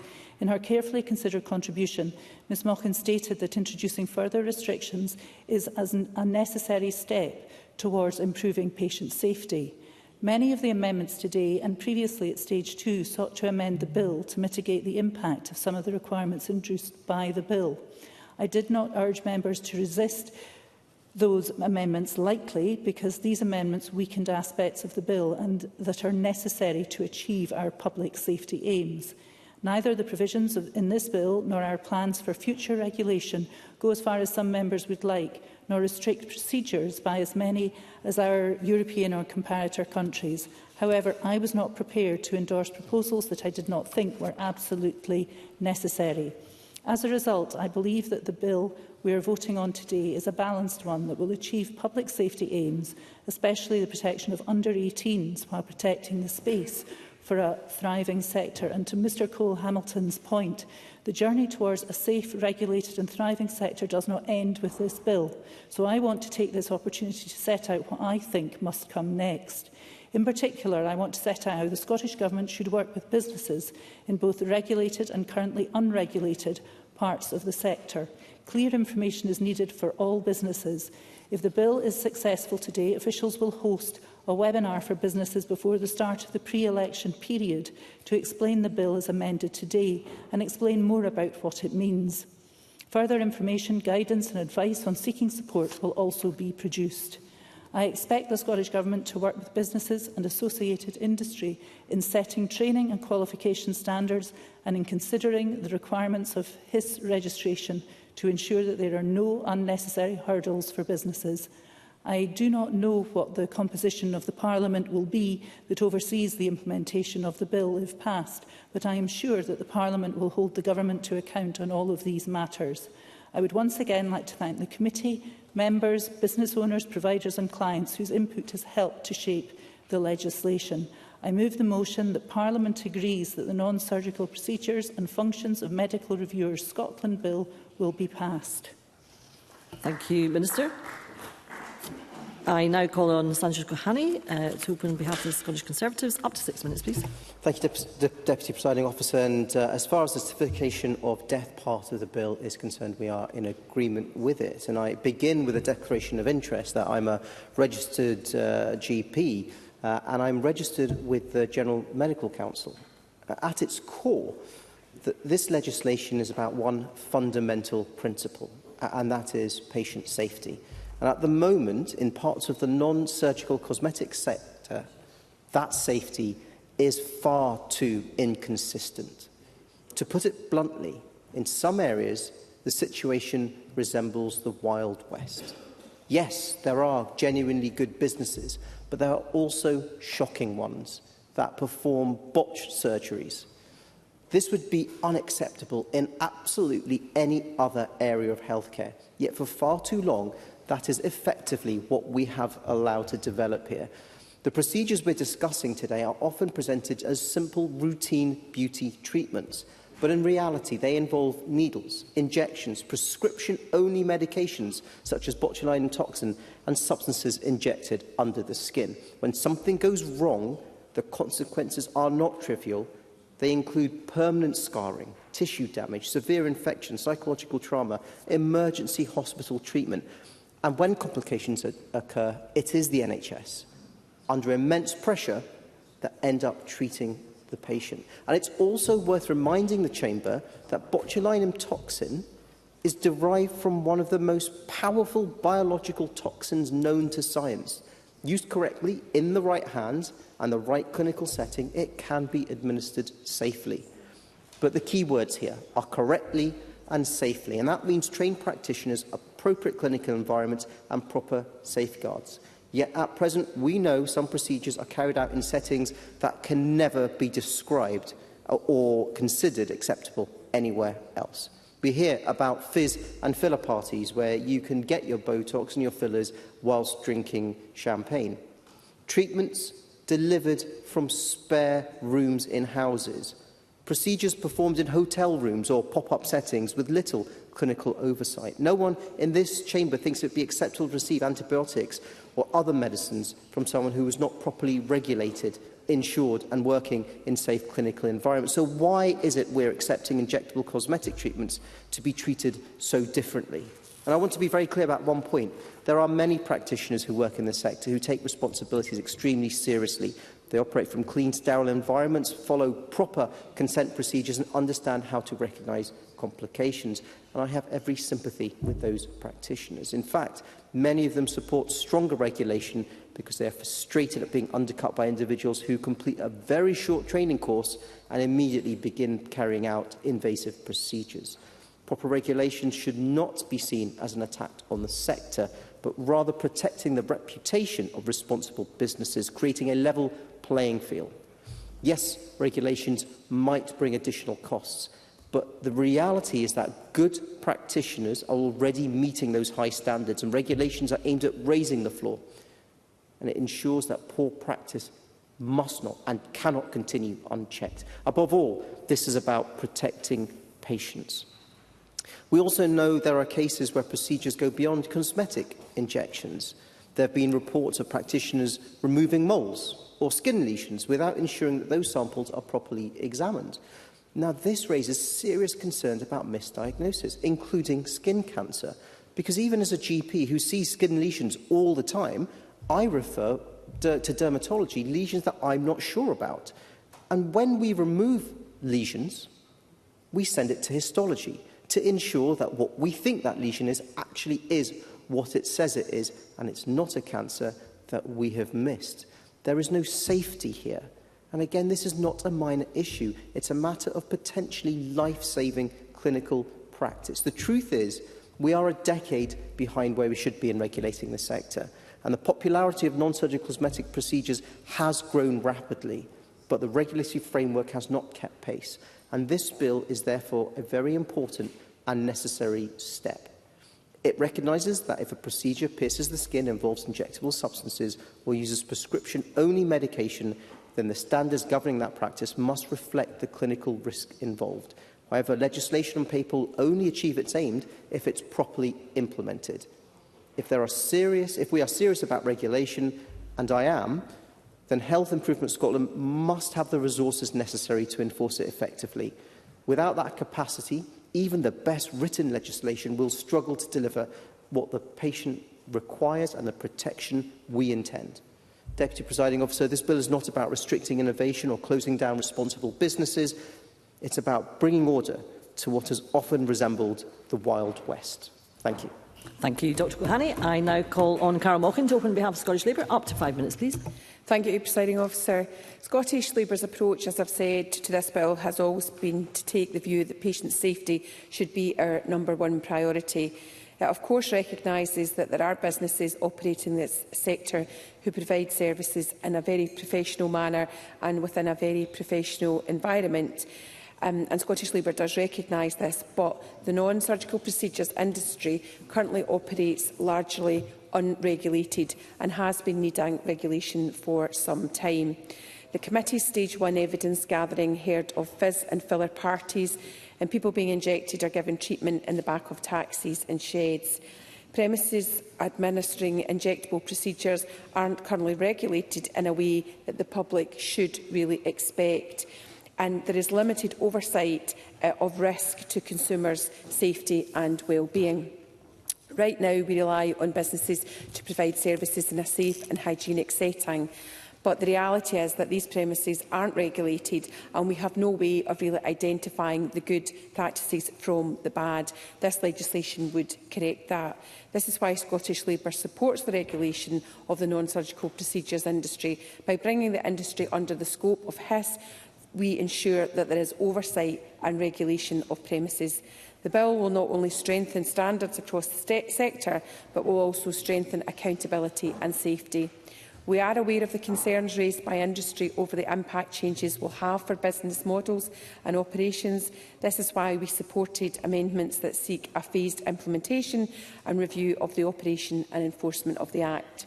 We've supported amendments which ensure minimum training and qualification standards for those providing procedures while it comes into force, and we hope that we've supported amendments which are realistic and proportionate in the timeline. If this legislation passes, it is hoped that existing providers are able to adapt their practices to continue delivering their professional services, and I know the Minister is committed to this.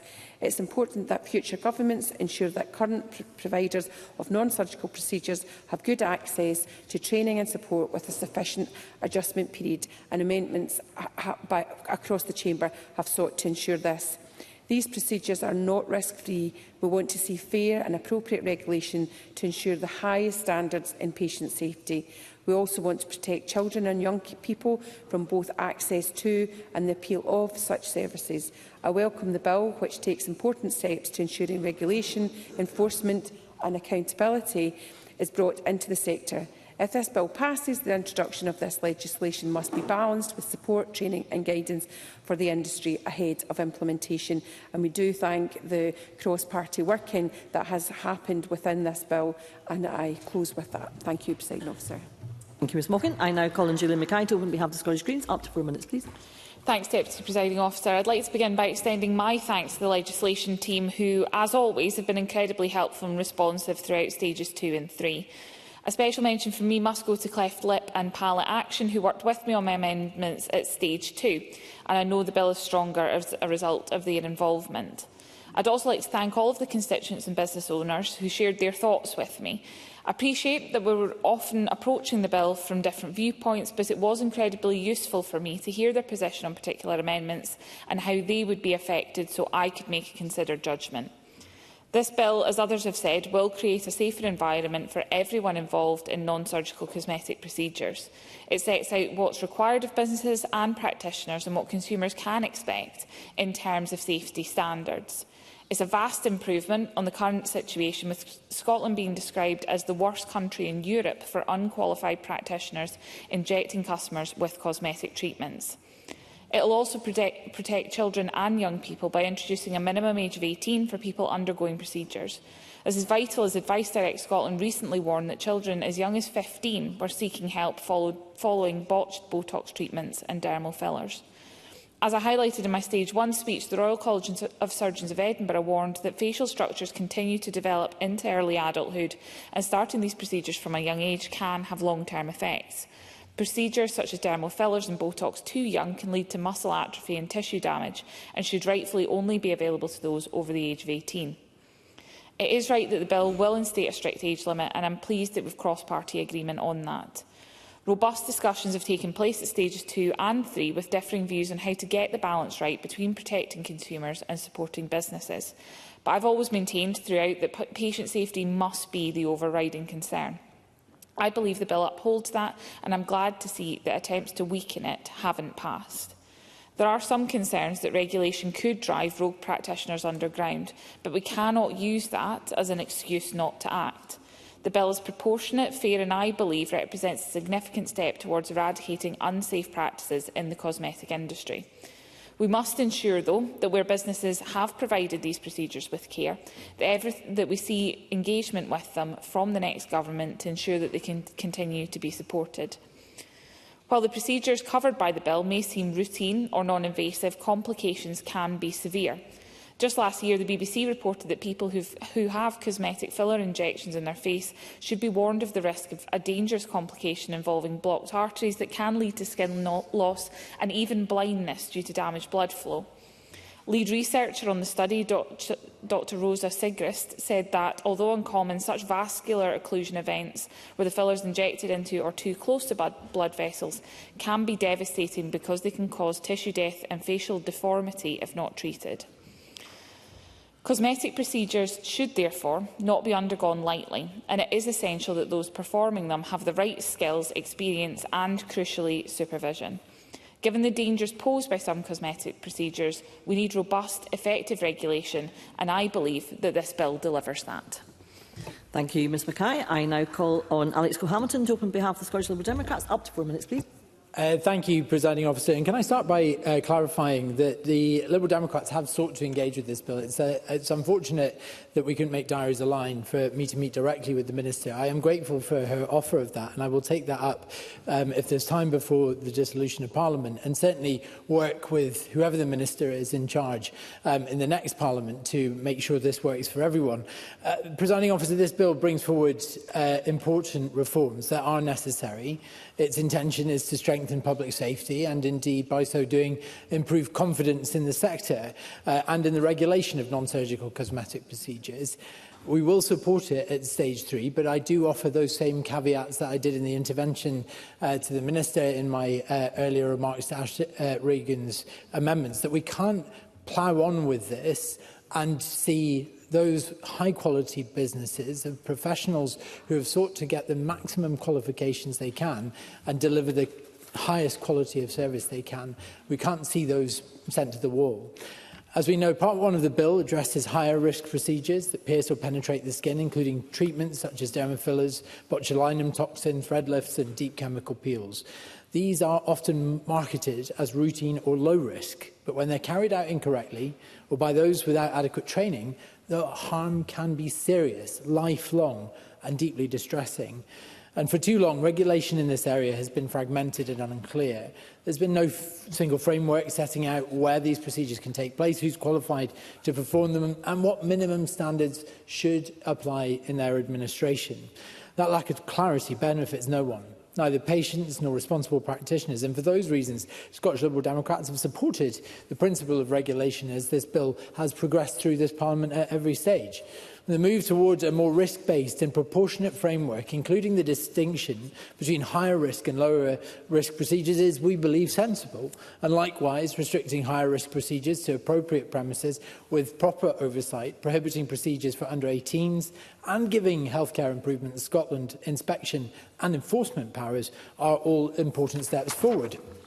However, I do want to reiterate that we still have those concerns about potential impacts this legislation could have on those trained practitioners who are currently operating safely and responsibly, practitioners who also want to see regulation, who want to see the bad actors removed from this field of work. And throughout the committee's scrutiny, we heard consistent evidence that many practitioners in this sector have invested heavily in training at massive personal costs for qualifications and professional standards under the existing system.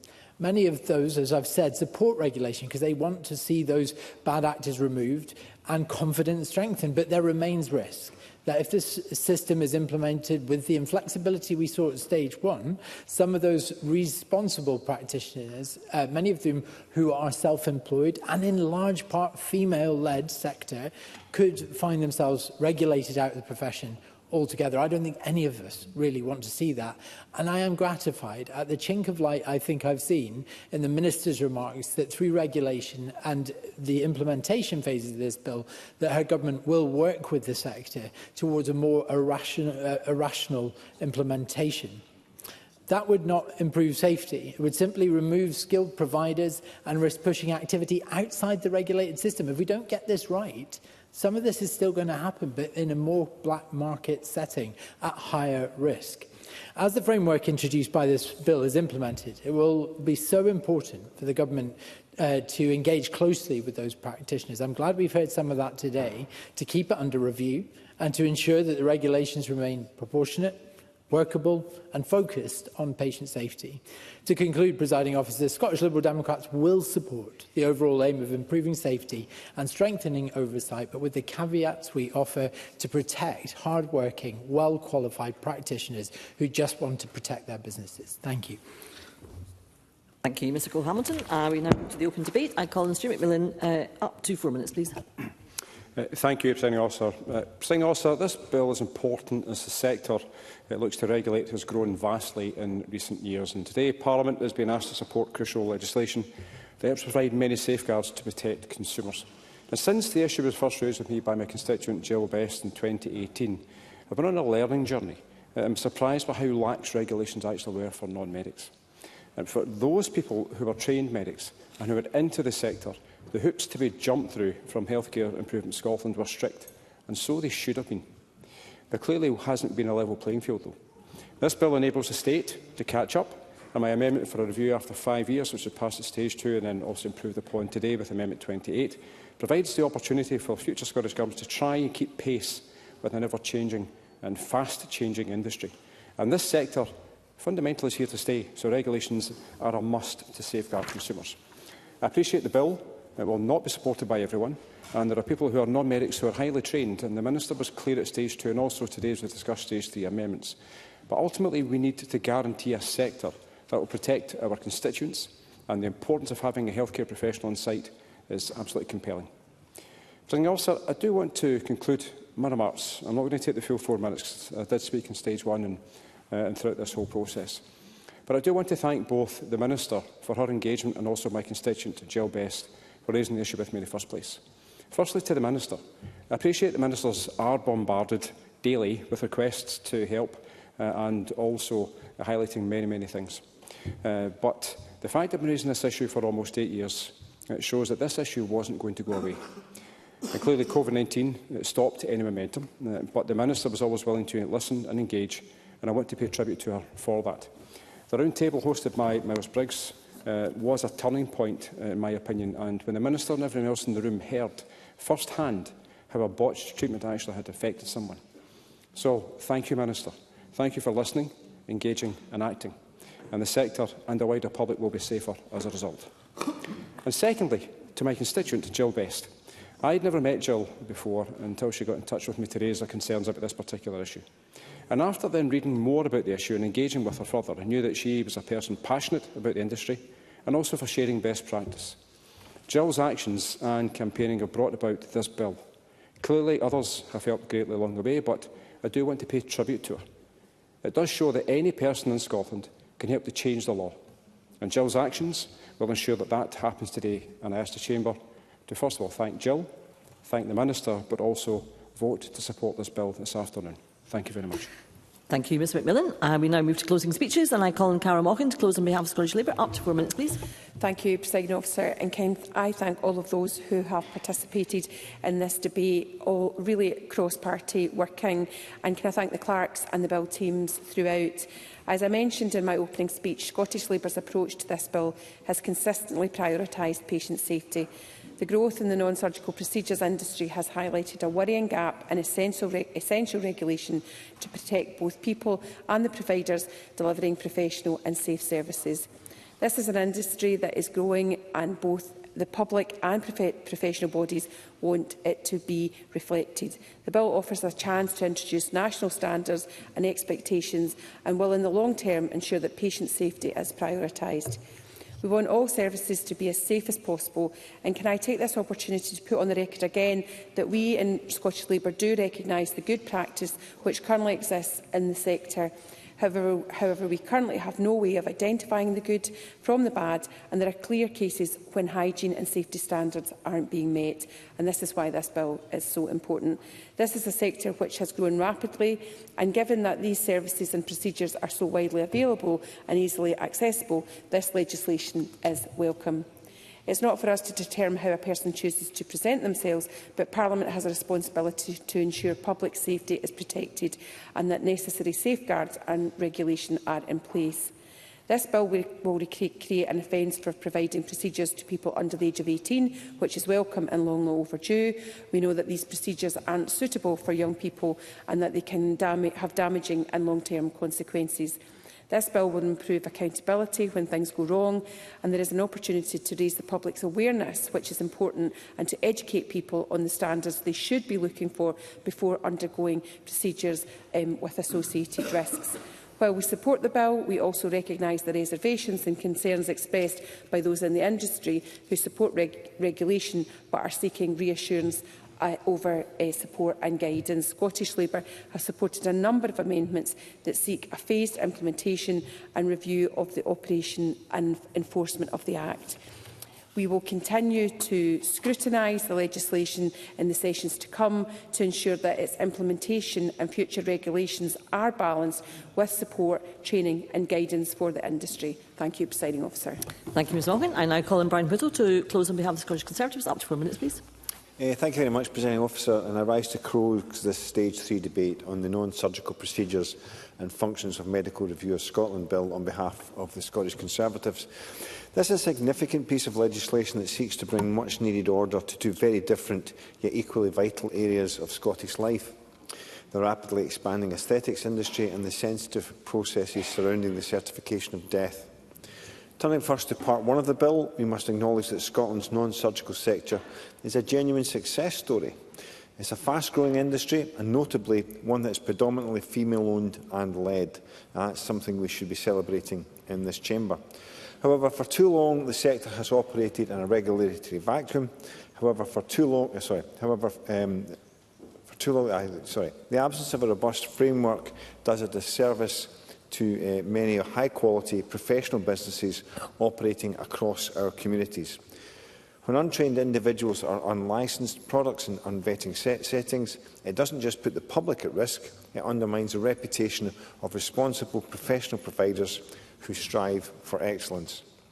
The bill, working alongside Civic Government Scotland Act 1982, Licensing of Non-Surgical Procedures Order 2026, allows for a two-tiered approach proportionate to risk level.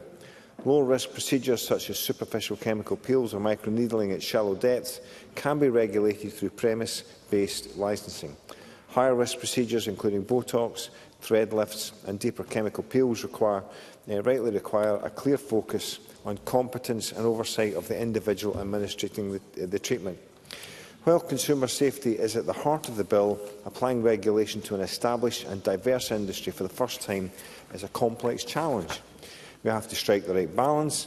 If we move too fast or burden businesses with an excessive bureaucratic process, we risk creating a flawed system which can be exploited by unscrupulous operators or deter professionals from working in the sector.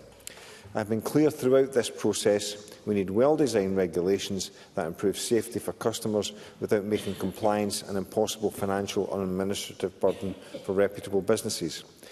I think the Scottish Government needs to go further. They need to heed the warnings from the Federation of Small Businesses. In developing the regulations, there is more work to be done alongside small businesses, such as remote clinical oversight or a national accreditation pathway for trained non-medical practitioners. Small businesses are not short on solutions. They just need a government that's willing to listen. And if I've just turned briefly to Part 2, which amends the Certification of Death Scotland Act 2011, this is less contentious but deeply important section of the bill. And by expanding the types of medical certificates of cause of death that can be reviewed, we provide greater clarity and reassurance for grieving families. In closing, Presiding Officer, this bill is a step in the right direction. If we can get the regulations right, proportionate, workable and focused on safety, we can support innovation, protect customers and provide a solid foundation for the sector's future. Deputy Presiding Officer. Thank you, Mr Whittle. And I now call the Minister Jenny Minto to wind up the debate on behalf of the Scottish Government. Up to 5 minutes, please. Thank you, Presiding Officer. I want to close by thanking all colleagues in the Chamber for their constructive comments on Part 1 of the bill. I think Stuart McMillan is absolutely right. When you are confronted by someone that has been impacted by some procedure, then it does really highlight the change that has made to some people's lives. I too want to thank all MSPs who have engaged with me and the bill team. I welcome the comments on patient safety and the role of the right setting of delivering safe care. This was mentioned by everybody that spoke. It is crucial that procedures regulated by this bill are delivered in safe, hygienic settings where providers have support from healthcare professionals and access to emergency medications where required. This bill delivers those safe settings for all procedures. As Carol Mochan says, it will strengthen standards. I would very much like to thank Dr Gulhani's engagement on this bill. I have found it incredibly helpful and challenging, and I appreciate the suggestions and proposals that he has made throughout the work on this bill. I'd also like to thank Gillian Mackay for her comments and her wider engagement, specifically around cleft palate, and also her comments on under-18s. I'd also like to address the comments made by a number of people around the impact on businesses. I was clear in my opening statement that I do not take these impacts lightly, and I'm confident that the bill is necessary to protect public safety. Nevertheless, I expect the Scottish Government to continue working closely with businesses to mitigate the impact wherever possible. We're proposing to commence offences in the bill by September 2027, giving a good lead for all concerned and time for businesses to adapt. I'd like to highlight one very helpful meeting that I had recently, which was hosted by Davy Russell and also included some of Fulton McGregor's constituents. We discussed the impact of Regulation 12B of the Healthcare Improvement Scotland requirements as to independent healthcare services, Regulations 2011, which require that a suitably qualified healthcare professional will be working within the independent healthcare service while service users are present. This would include an independent clinic or independent hospital falling within the definition of permitted premises in Section 4 of the bill.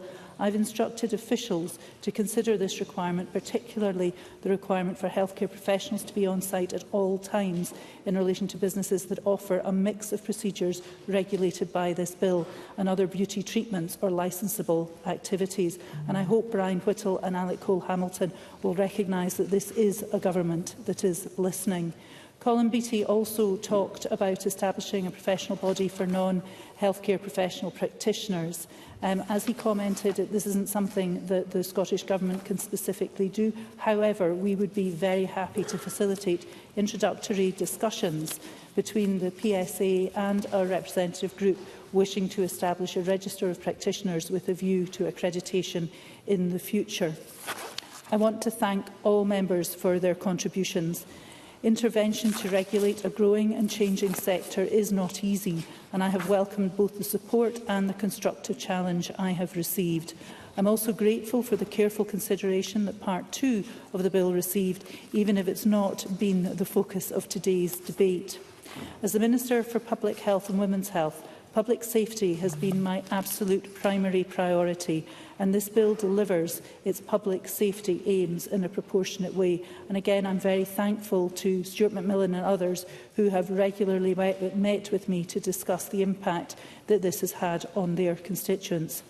As I said in my opening speech, I believe that the bill we are voting on today is a balanced one that will achieve public safety aims, especially the protection of under-18s, as noted by Gillian Mackay and Carol Mochan, while protecting the space for a thriving sector. The bill has benefited from contributions across the Chamber, and I hope that members across the Chamber will join me in voting for it at decision time today. I urge Parliament to support the bill being passed into legislation. Thank you, Minister. That concludes the debate on non-surgical procedures and functions of medical reviewers, Scotland Bill at stage 3.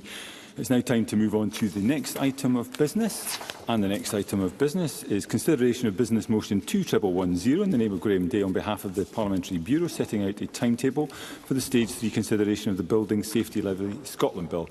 I ask any member who wishes to speak to the motion to press the request to speak button, and I call on Graham Day to move the motion. Move, Presiding Officer. Thank you, Minister. No member is asked to speak against the motion. Therefore, the question is that motion 2110 be agreed. Are we all agreed? Parliament is agreed.